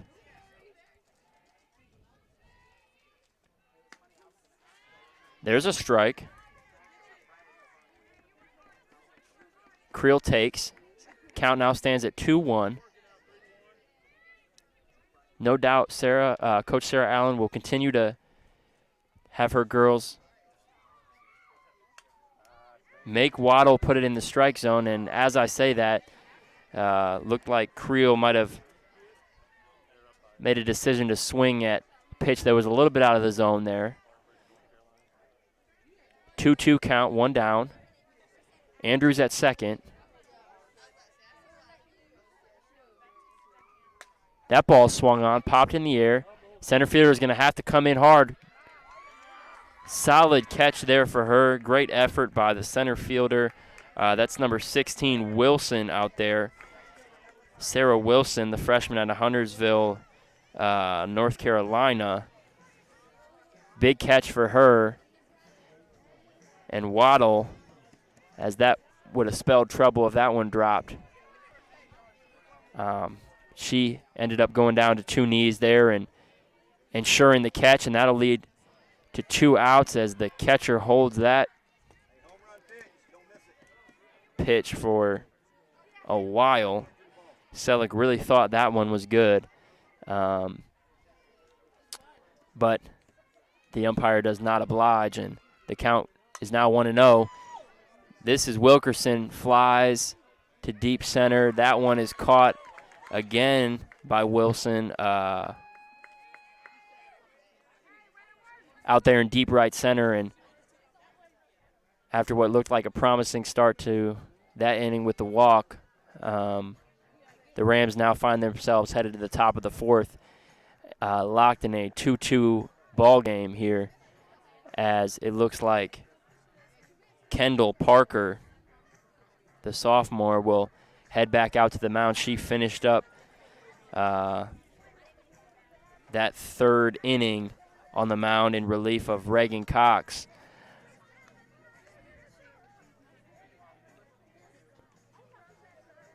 We'll be right back here in 1 second on the CIU Sports Network. Stick with us, folks.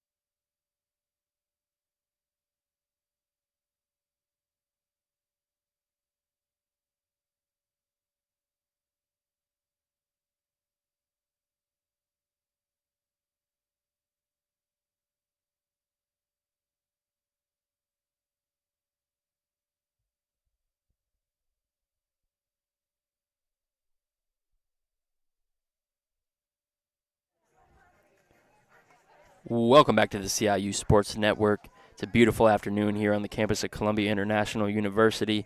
We head to the top of the fourth, locked in a 2-2 battle here in the second game of our doubleheader conference opener against the visiting Montreat Cavaliers out of Montreat, North Carolina. This will be number 12, the right fielder, Hudgens, stepping in, batting right-handed to start off this fourth inning for the Cavaliers. Again, as I mentioned going into the break, Parker, Kendall Parker, the sophomore, heads back out to pitch as she grounds that one. That one was short by about 3 feet. And a quick 2-0 count for Hudgens here as she swings and misses at that one.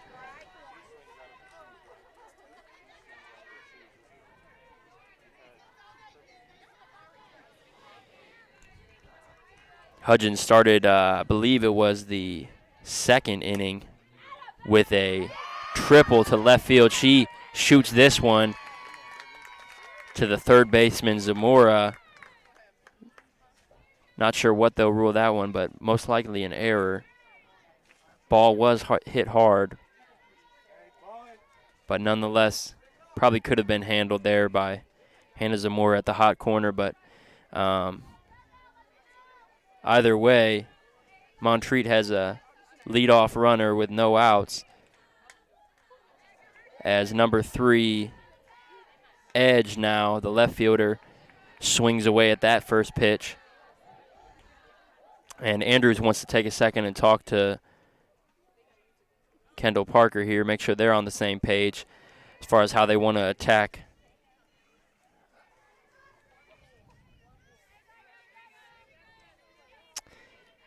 Sarah Edge here in this.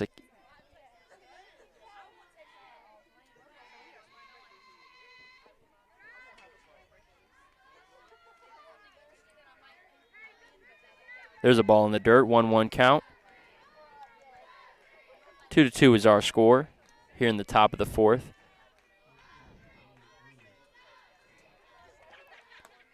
That ball's a little bit high.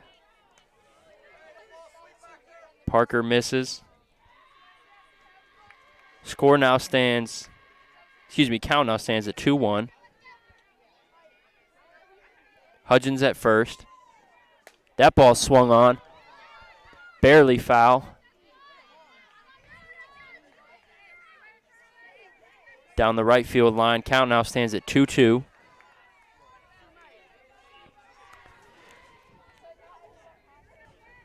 Parker came in that third inning.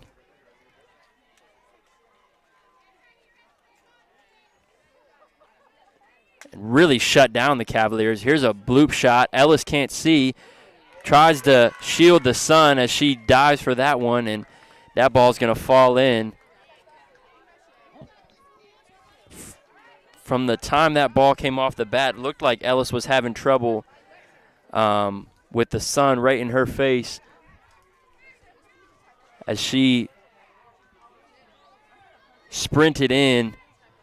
Tough to multitask and keep the sun out of your face and run after a ball at the same time, and proved a little bit too difficult there. So now 2 runners on to start this inning, and Parker, who looked unstoppable as she came in relief for Reagan Cox last inning, now has to deal with a bit of a jam with 2 people on, nobody out.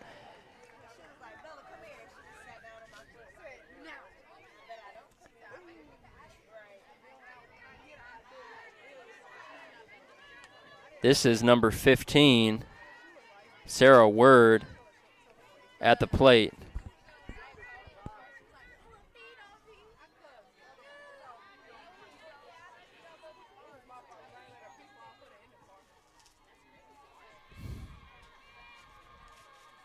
Parker delivers. That one's high. Release point was a little bit off there. Counts 1-1. See if Parker can find a little bit of consistency here in this second inning of work for her. Sarah Word steps in, very deliberate in her approach at the plate. Off-speed pitch. That one looked really good. Again, home plate umpire has been, let's say, I don't know about consistent, but fairly consistent with the way that he has been calling balls and strikes all game. That one is blasted deep left, way back. That one's off the fence. Ellis can't handle it. Here's the relay coming home.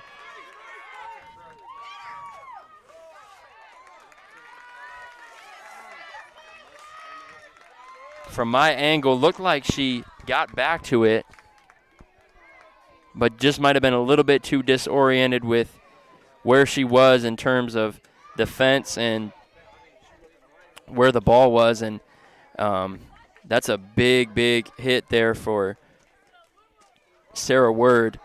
And Montreat takes their first lead of the day. in either game, now leading 3-2 here in the top of the fourth. And Parker, who looked to be really in control and on her game just in that third inning in relief, now looks to be a bit rattled, and maybe part of that coming from the pitch right before that looks to be a strike, off-speed pitch, looked to be located really well, and home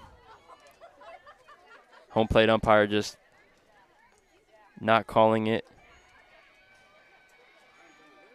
Seemed to indicate that it was a little bit high, but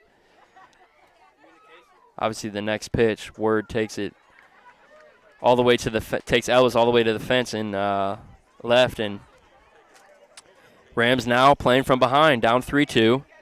Interesting to see how Coach Allen's team responds. Nobody out in this inning. Runners at first and second. This will be the catcher, Selleck. Kalina Selleck stepping in. Freshman out of Marion, Indiana. Lays down a bunt there. Well played by both teams as the Rams get the easy out at first, but she does her job. Selleck, that is, and gets the runners over. Now, one out.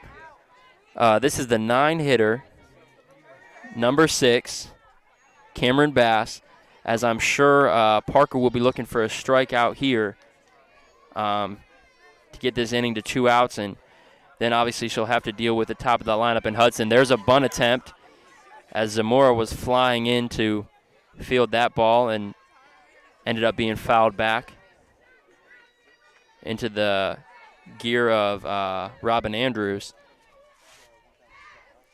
0-1 count. We'll see if she tries to lay another one down here. She doesn't. That ball's low. 1-1 count. Interesting, always an interesting cat and mouse game with the laying down the bunt, the first at bat, and looks like they got her in a pickle now at third. Parker ran her back to third, but didn't get rid of it early enough. That ball was hit right back to her, and she sort of froze the runner at third. I believe that's Edge. Ran her back to the base, but didn't get rid of it quickly enough, and as a ball from the baseball game flies into the right field here. Now we got bases loaded, one down, and Hudson to the plate, the shortstop, who tripled into the alley in her last at-bat. 1-0 is the count. Big spot here for Parker. Looks like there's another foul ball from the baseball game. Headed onto the softball diamond here.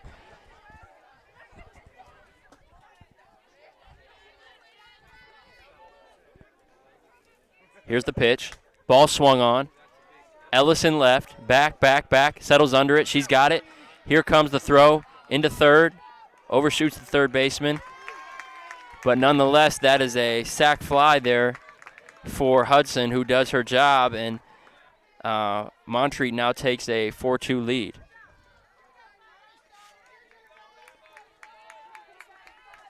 This will be 50 Starnes, who steps in, the right-handed hitting third baseman. That ball swung on, tapped to the left side, fair ball. Zamora fields it, throws the first, and that ball's in the dirt. Here comes one run in, the second one's coming in, and they got her at home. The second, that was Bass that tried to sneak in right behind Selleck. Tried to hustle in and capitalize on that throwing error to first. So Montreat gets one more. They now lead 5-2 headed into the bottom of the fourth. Waddle has been consistent, even after that first inning. And now it'll be imperative that the Rams get the bats going here and start to manufacture some runs as they now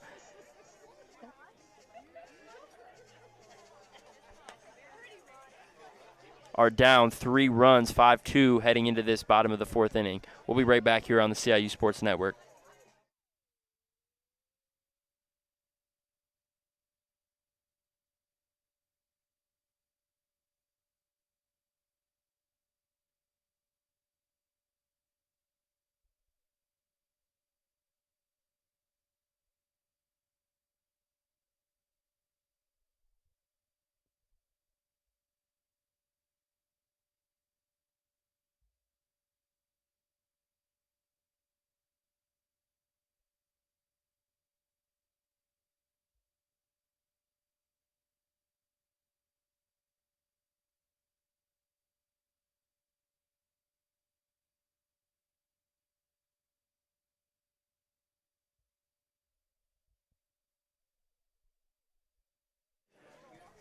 Welcome back to the CIU Sports Network. This will be number 77.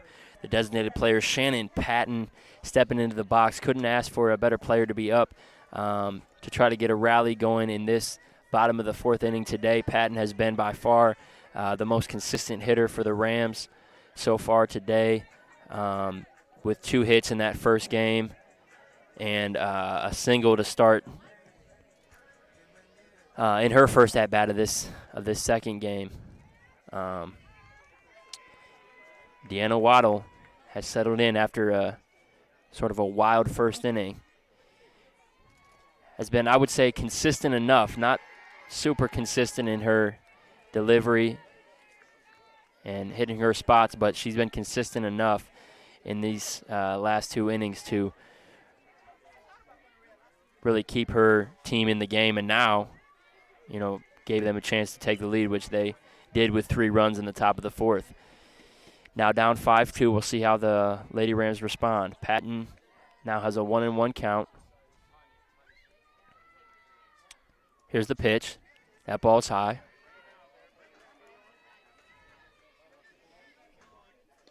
Two 2-1 count.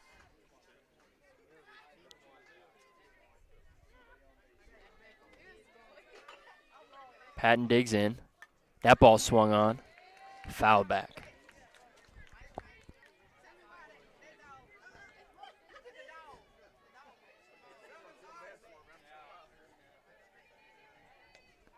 Good swing there from Patton. Looks to be seeing the ball really well. Count now at 2-2. And Waddle's pitch caroms off the plate there.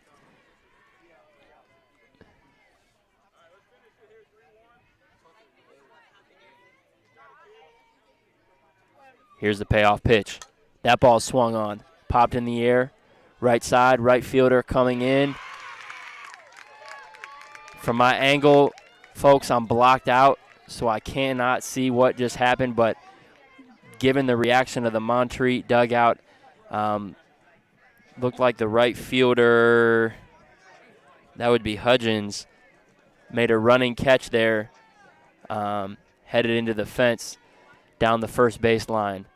Big out there for them to start this 4th inning as they get Patton out, which has been a struggle for them today. Here's another shot to the right fielder as Hudgens catches that one.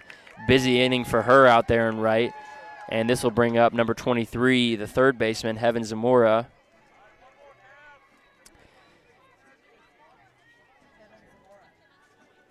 Heaven Zamora, that name's got to be up there for at least top 5 names in college softball.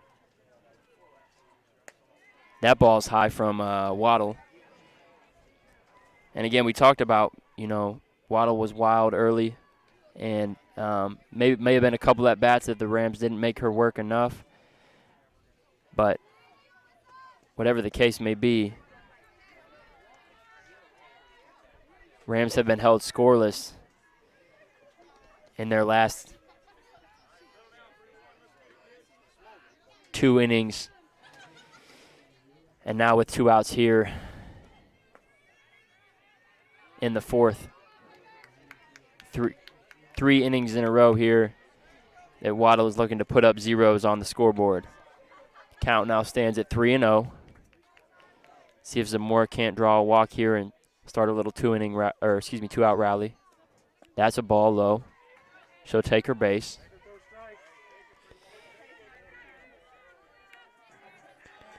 Here's Trinity Jennings, the first baseman, number 14.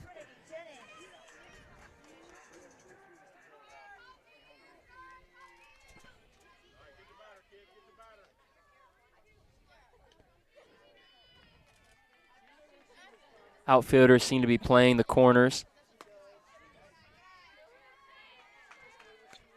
Pitch from Waddle there is framed by Selleck, but to no avail as the home plate umpire deems that one a ball. Waddle comes right back and pumps a strike in right down the center of the plate. 1-1 count, 2 down. Rams down 5-2 in the bottom of the fourth. Outfielders playing medium deep. There's a sky-high pop to left field. Edge started back, but quickly came running in, and Jennings will be retired here to end the bottom of the fourth. And we'll head to the top of the fifth here at Columbia International University. Rams down 5-2. Stick with us, folks. We'll be right back here on the CIU Sports Network.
Welcome back to the campus of Columbia International University on this gorgeous Saturday afternoon here in Columbia, South Carolina. Couldn't have asked for better weather, especially after the rain and cold that much of the South and Midwest have been facing lately. This is a breath of fresh air, both figuratively and literally, as looks like the home plate umpire will try to get a few substitutions squared away with Coach Allen, as this will be number 16, Sarah Wilson, who struck out in her last at-bat in the third inning. Montreat obviously putting up 3 big runs in the top of the fourth, all on Parker. Sophomore Kendall Parker came in relief of Reagan Cox, who started this game, gave up 2 earned runs in 2 innings of work.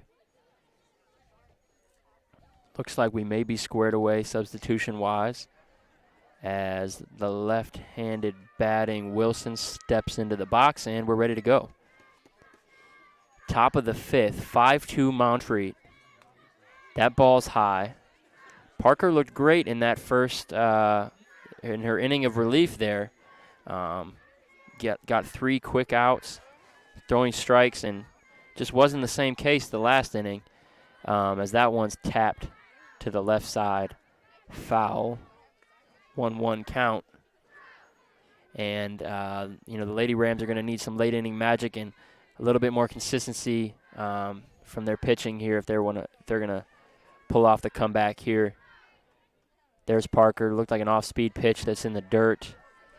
The count now goes to 2-1. Appreciate everybody who's decided to spend their afternoon with us, whether watching one of your loved ones play in this game or alumni of Columbia International or whatever the case may be. It's a pleasure to have you on hand. That ball is smashed to center on a line, but right at the center fielder. That's Chin. And she takes care of that one. 1 out in the top of the 5th. This will be number 10, Abby Swilly, the redshirt senior out of Athens, Tennessee. Transfer from Union University. Now, the fact that it's Union University, I'm assuming it's the Union that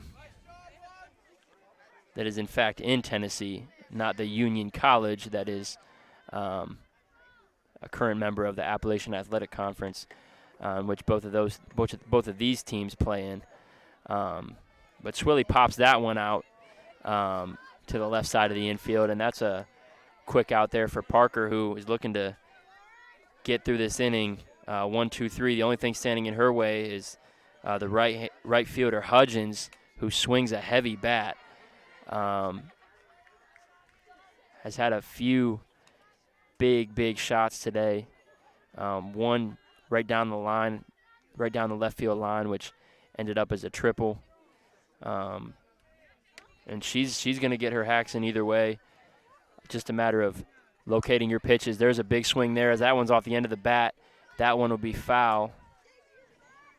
Jennings tried to reach out and grab it right at the end, but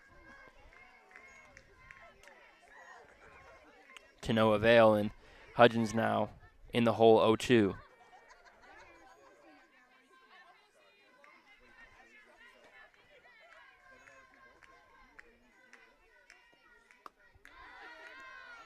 Hudgens also doubled in that first game of the day. Had a big RBI at a big spot in that game. 1-2 count now. Let's see if Parker deals. That one's hit to the second baseman, handled there. Thrown over to Jennings at first. And the Cavaliers go 1-2-3. See if the Lady Rams can take any of that momentum and bring it into this bottom of the 5th, as they have 9 outs to play with here in this second game of this doubleheader, looking to make up a 3-run deficit if they want any chance at sweeping this doubleheader today. Thanks for joining us on the CIU Sports Network. We'll be right back.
Welcome back to the CIU Sports Network here on the campus of Columbia International University. We're headed to the bottom of the fifth here. Second game of a doubleheader with Montreat College to open up Appalachian Athletic Conference play. This will be the pitcher Kendall Parker stepping in as the Rams look to ruin this somewhat consistent performance from Waddle after a very inconsistent first inning, as that ball from Parker is fouled off right off of the staff tent over here. As I mentioned earlier, always got to have your head on a swivel with softball and baseball taking place at the same time. Baseball, by the way, taking their second game against KCU by a score of 11-0 as they run rule the Knights in both games of the day, giving them a clean 3-0 sweep on the weekend to open Coach JJ and the baseball team's conference record to start this year. Kendall Parker takes that one high. Count now at 2-2, bottom of the fifth. That ball's high again. Waddle has just been able to do enough, find the strike zone enough, make enough pitches to just kind of find her way through this game. It looked real dicey for her to start this one as Parker gets a hold of that one, sends it into right center, but the center fielder, Wilson, is there to grab that one. Didn't have to travel too far, and that's the first out of the inning, and that'll bring up Ellis, and the lineup will turn over. We'll see if the Lady Rams top of the order can get something going here. There's a bunt attempt by Ellis. The lefty tries to drag that one down the line. Plenty of time here for the Lady Rams. Don't have to start pressing. Sure, Coach Allen has talked to her girls about that in the dugout. There's the bunt. Ellis lays it down, and it's a no contest. There was not a chance that the third baseman, Starnes, was going to come in and be able to fire that one over to first in time, as Ellis, the speedster, flies down the line, probably faster than anybody else on this CIU Lady Rams team, and they had no shot in that one. So one out here. Runner now at first for the Rams, and this will be Andrews, who's walked twice today. Really the only one that's been incredibly patient, as Waddle has been somewhat inconsistent. There's a strike.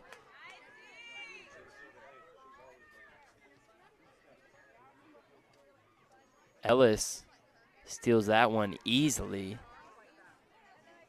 And now that puts a runner in scoring position for the Rams. Andrews has a 1-1 count. That ball swung on right back up the middle. That's going to make its way through. Here comes Ellis around third. She'll score. And Andrews, with great base running, replaces Ellis at second. There's another run for the Rams. 5-3 now the score. Andrews replaces Ellis. She's at second now. And this will be Caitlin Creel. Reached on an error by the shortstop in the second inning.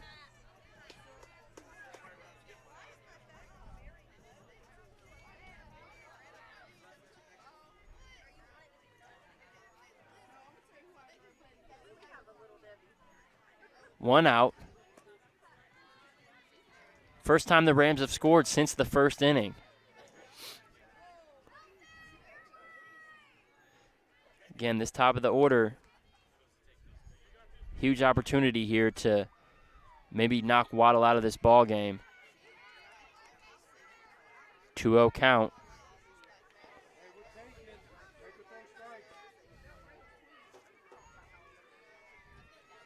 Caitlin Creel, the shortstop, digs in, batting right-handed.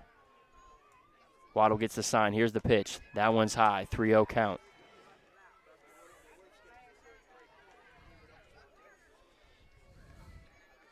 Now that the pressure's on, definitely got to remain patient with Waddle.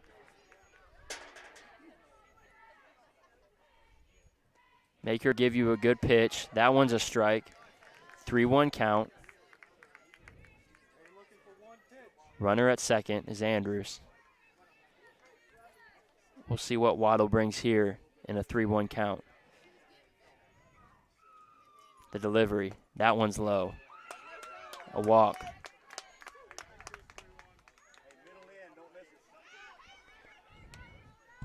Runners at first and second. Infielders come in to talk to Waddle for a second.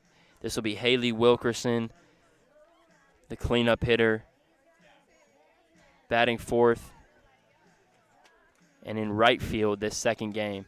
She popped to second in the second inning.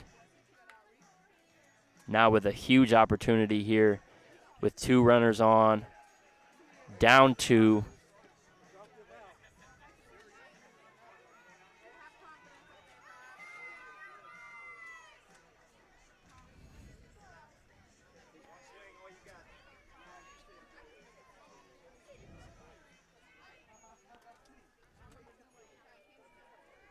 See if Waddle can calm down here and start to throw strikes, or if the trend will continue. That ball's high.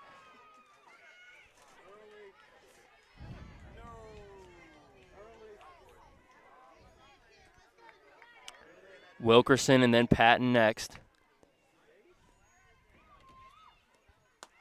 That ball's high again.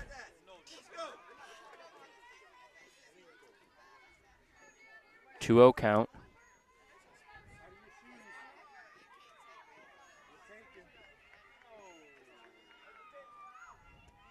That ball's low, and Waddle continues to throw balls.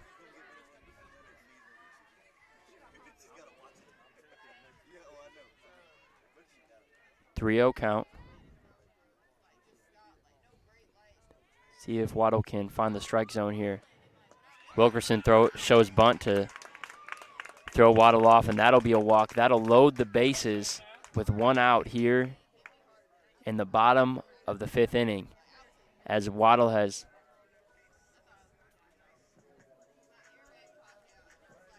clearly found her way back to a little bit more of the way she was pitching in that first inning. Not sure if she changed too much or if the Lady Rams' approach has sort of wavered throughout the game today. But looks like Waddle will be maybe replaced here by, and she will be, yes. Waddle will be replaced. Again, surprising that she made it through 4 and a third innings, given the way that she was throwing the ball to start the game. But she provided 3 straight zeros on the board in the 2, 3, and 4 innings, second, third, and fourth innings, and really paved the way for her team to take this 5-2 lead, which now looks to be a little bit in jeopardy now, as the Lady Rams down 5-3 with the bases loaded and 1 out and a pitching change. This looks like it'll be number 25. That's Charlie Smith. As I talked about earlier, one of 2 seniors on this roster. Out of Marietta, Georgia, a transfer from Andrew College.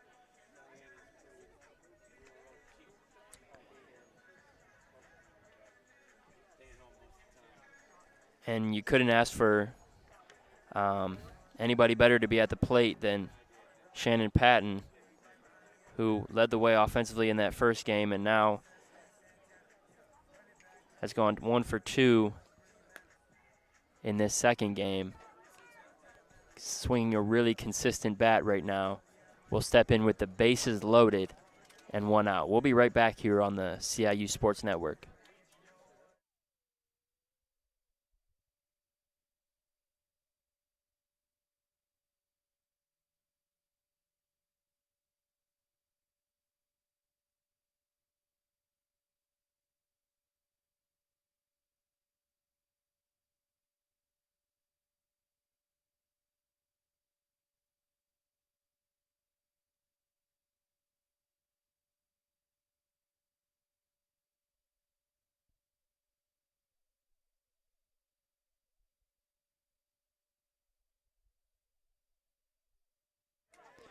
Welcome back to Columbia International. Before break, we talked about it. Charlie Smith taking the mound for the Montreat Cavaliers. This is Shannon Patton stepping into the box with the bases loaded here in the bottom of the 5th inning. That ball is low from Smith.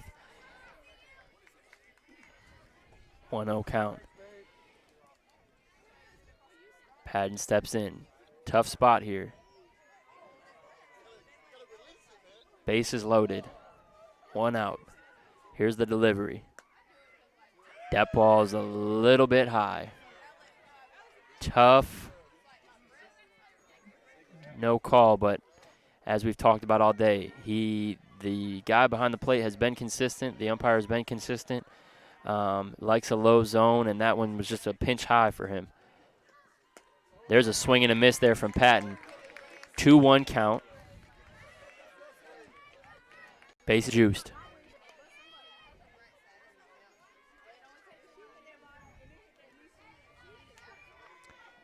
Smith gets her sign. Here's the delivery. There's a strike on the outside corner. Smith has come in throwing a lot of velocity. 2-2 count now. Bases loaded. That ball's barely tipped into the back net. Great job staying alive there by Patton. 2-2 is the count.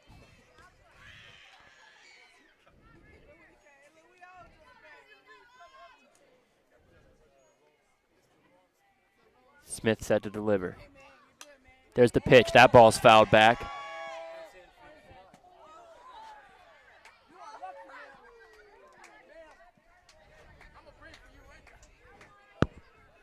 High foul ball, landing in a spectator seat that was thankfully vacated. 2-2 count. Patton has fouled off 2 straight pitches. Here's the pitch.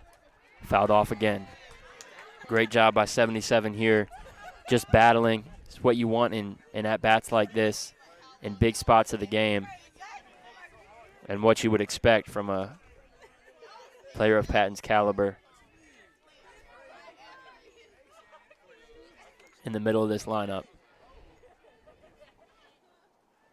Smith delivers. That one's high. 3-2 count. Payoff pitch coming here.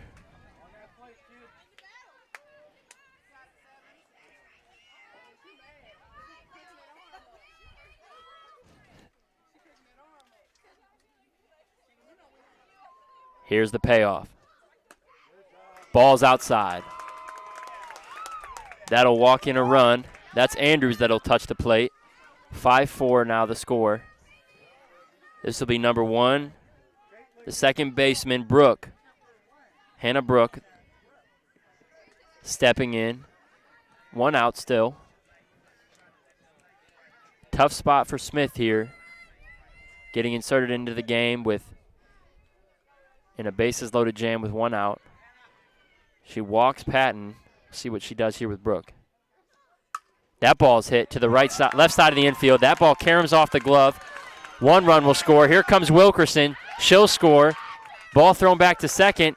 Patton dives back in safe. Huge hit there for Hannah Brooke, who had just enough behind that ground ball through the left side of the infield to carom off the glove of the third baseman.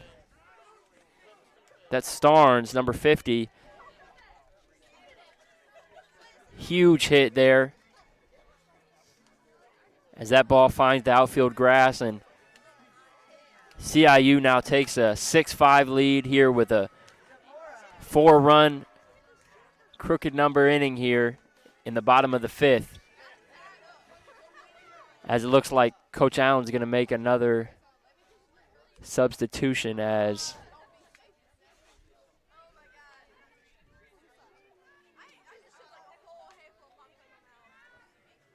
this will be Zamora stepping into the box. She also walked earlier in the game.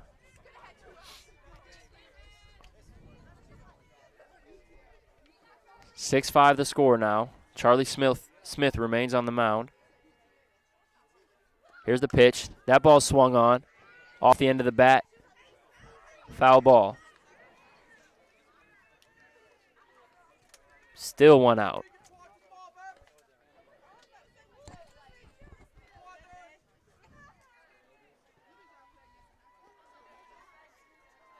Smith rocks, delivers. Ball swung on. Third baseman handles this one. Throwing error over the second baseman's glove. Ball goes into right field. Patton scores. Zamora's now going to go to second. No, she's not. She's going to go back to first.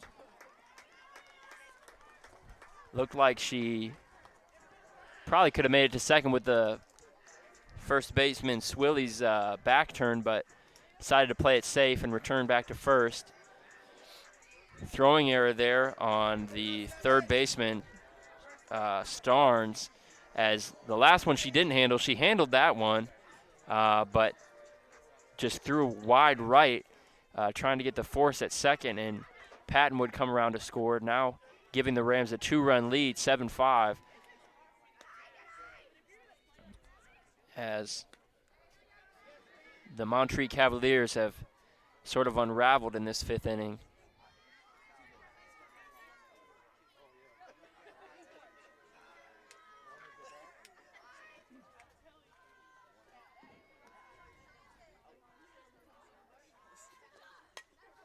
As this is Trinity Jennings now, the first baseman at the plate. 1-1 count for her, as she looks to keep this rally going. 5 runs here and an explosion, offensive explosion here in the fifth inning. Here's the pitch. That ball's fouled back by Jennings. 1-2 count.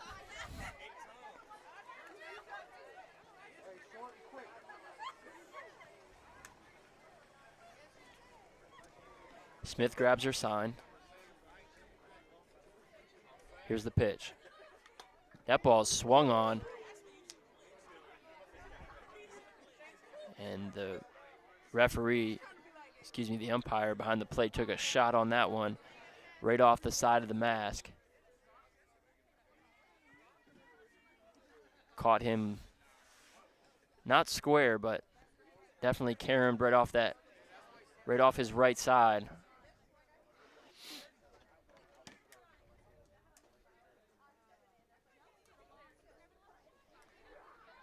These umpires catch a lot of grief, but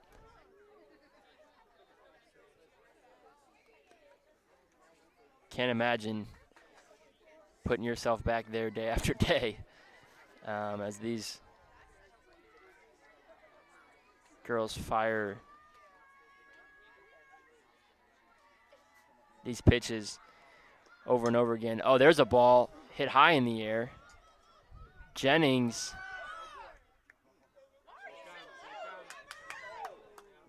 Brooke looked like she was going to tag on a very shallow pop.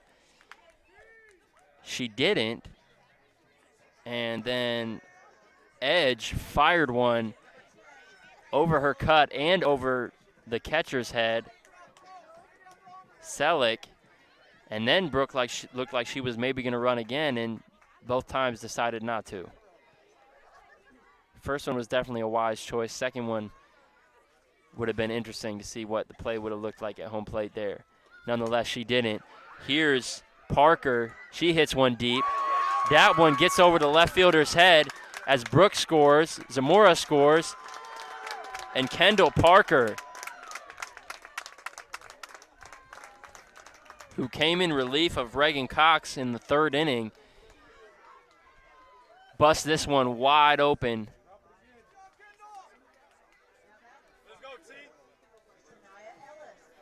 Over the left fielder Edge's head. Big hit there, giving the Rams now 7 runs here in this bottom of the fifth. Score now stands 9-5 as we've turned it back over the top of the order. Tanaya Ellis, who led off this inning with a bunt single.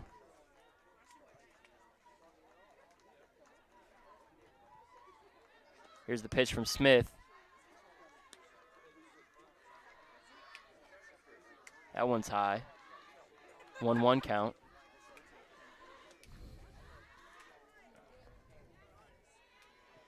Long inning here for Montreat. That ball's laid down. Smith handles, bare hands, throws it to first. And they got her at first. That is 3 outs. So don't know why they were continuing to play there, but that ends what is by far the most productive inning of the day so far for CIU, coming at an imperative time. As they came into the inning down 5-3, they now leave, headed into the top of the 6th, up 9-5, and really now in a completely different situation, looking to just remain consistent on the defensive end and with their pitching, and they'll come away with a 2-game sweep today. Looks like Kendall Parker is back out to the mound after her big 2-run, 2-out double there in the bottom of the 5th, and she'll look to close out this game and these last 2 innings on the mound for the Lady Rams. We'll be right back here on the CIU Sports Network.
Welcome back to the CIU Sports Network. My name is Corey Inman. It's a pleasure to have you on hand today on the campus of Columbia International University. Great crowd, great atmosphere for this conference opener as we head to the top of the 6th inning.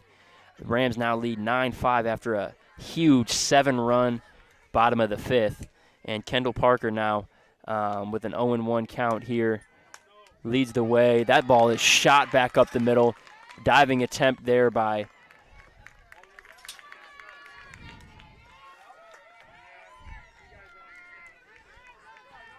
I believe that was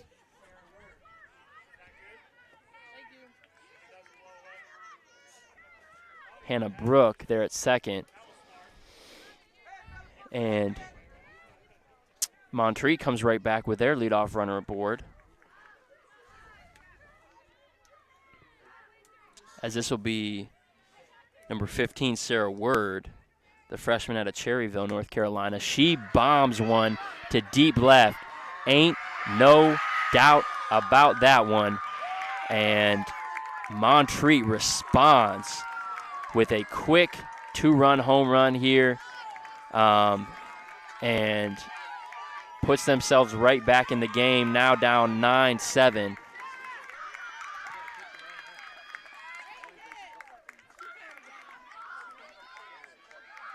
Huge blast there to make a game of this one, as now 2 runs on the board here in the top of the 6th for Montreat. The catcher, Selick, now will dig in as Parker nods to her bench and puts her hand on her chest as to say, my bad, that one's on me. Probably missed location there. But that's why the 7 runs were so important last inning, because now they still lead 9-7 as first pitch swinging was Selleck as she lines it out to left field. The speedster, Tanaya Ellis, flies in to grab that one, and there's one out here in this top of the sixth as the second baseman Bass now digs in, batting left-handed. Here's the delivery from Parker. First pitch swinging again. This one's the second. Brooke handles it, swings it over to Jennings, and that'll be 2 outs, 2 quick ones. Really important 2 quick outs there after an early hit and home run by Word, and that'll turn it over the top of the lineup. And Hudson, who's been great all day, the shortstop, outside of an error there at at short, clearly can see the level of player that she is for Coach Maston and the Montreat Cavaliers. 2 down. Parker delivers. She hammers this one deep right. Back was Wilkerson, and she makes that play easily. And what looked to be somewhat of a momentum-changing inning really turns out to be somewhat null and void. The lead now down to 2 as we head to the bottom of the 6th here. And Montreat will have one more shot at it in the top of the 7th. We'll see if the Lady Rams can add anything to this 2-run lead in the bottom of the 6th. We'll be right back here on the CIU Sports Network. Thanks for joining us.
We're back here on the campus of Columbia International, headed into the bottom of the 6th inning. The Rams lead 9-7. Charlie Smith will stay on the mound.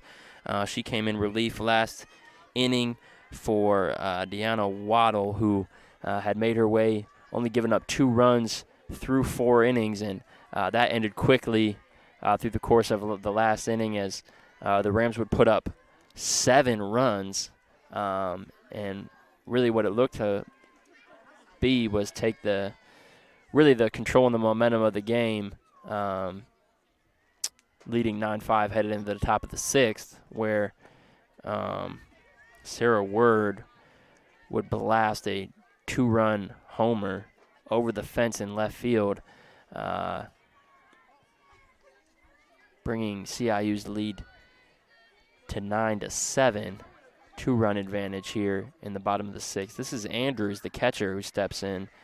That's a ball low. The count now stands at 3-0. Smith has been somewhat similar to Waddle in the sense that she doesn't seem to have complete control, has good stuff, just doesn't necessarily seem to have her location and release point figured out completely, at least so far. That ball is inside, and that narrative continues as Andrews draws a leadoff walk. That's her 3rd walk of the afternoon. She has definitely taken advantage of the inconsistent nature of the Montreat pitching staff. And this will be Caitlin Creel, the shortstop, stepping in. She's also walked and reached base on an error by the shortstop Hudson. There's a bunt laid down perfectly down the third base line. Well done there. Well done there by Caitlin. as she moves Andrews over to second to set the stage for Wilkerson and Patton. Wilkerson walked in her last at bat. Be interesting to see how many walks the Montreat pitching staff ends up with at the end of this afternoon affair. Wilkerson steps in, batting right-handed. Andrews is on second. There's the pitch. Smith pours in a strike there. It's a good take by Wilkerson.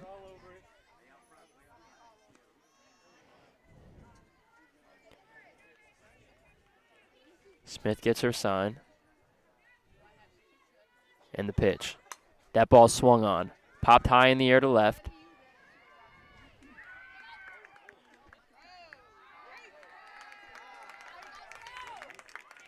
Edge settles under that one and takes care of that for the second out of the inning. Andrews still at second. This will be Shannon Patton.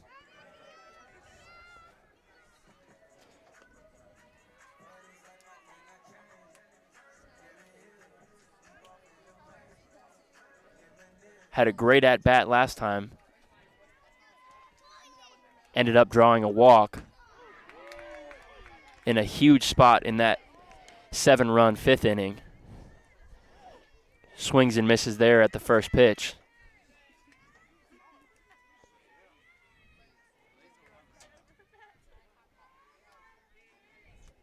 Smith gets her sign. Here's the 0-1. That ball's inside. Ball gets away for a second. Andrews goes to third. Ball gets thrown away, and here comes Andrews home. And CIU manufactures another run. They now lead 10-7. Throwing error there by the catcher, Selleck. Unfortunate for the Cavaliers, as obviously looking to keep CIU scoreless after trimming the lead to just 2, but lead goes back to 3 here as Patton swings away. That ball's headed out on the right side. Looked like it cleared the bullpen down there.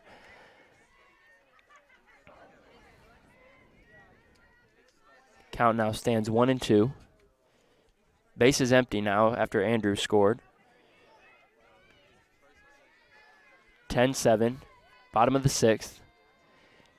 Second game of the doubleheader today against Montreat Cavaliers.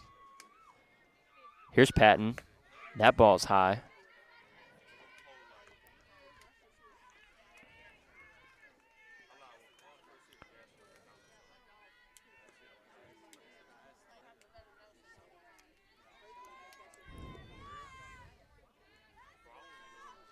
The 2-2. That ball's outside. Full count here. 2 down.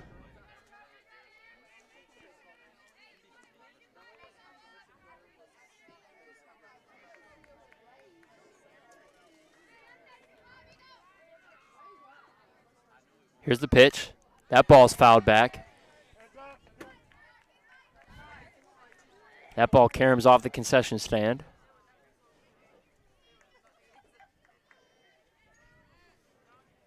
Full count. Patton with another good at bat.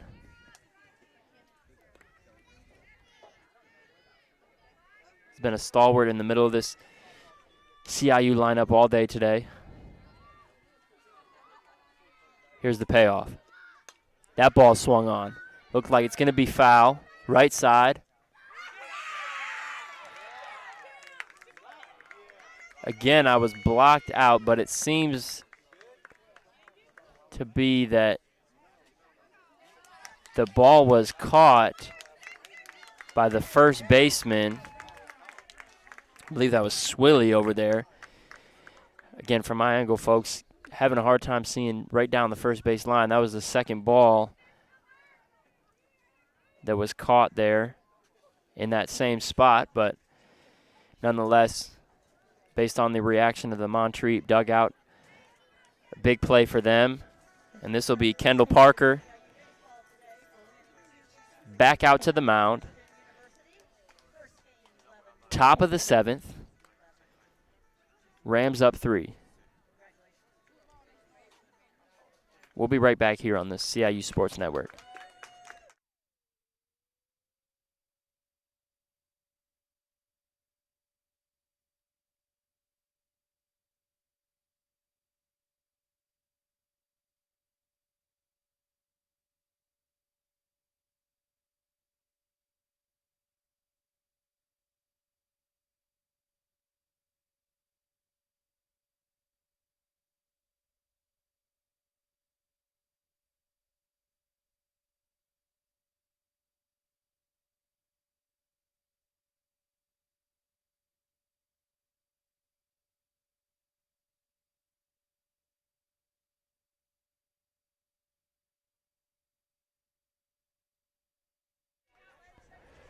Welcome back to the CIU Sports Network. We're in the top of the 7th here of our second game of the day.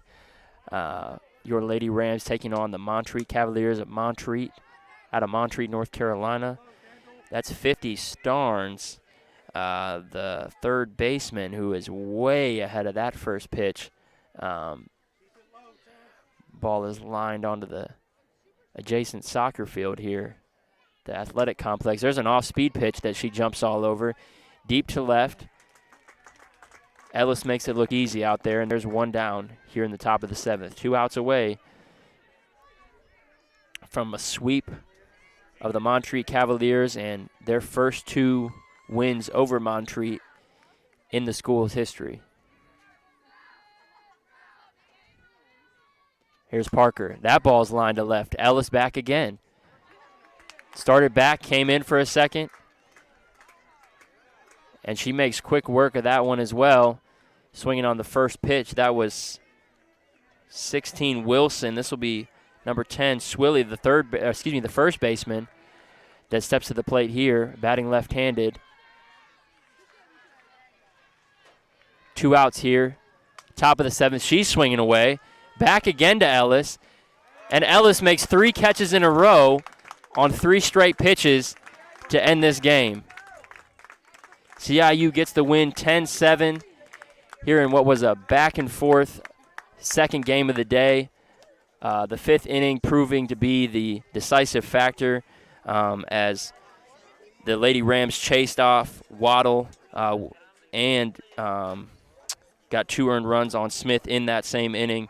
They took the lead 9-5 and would hang on for a 10-7 victory.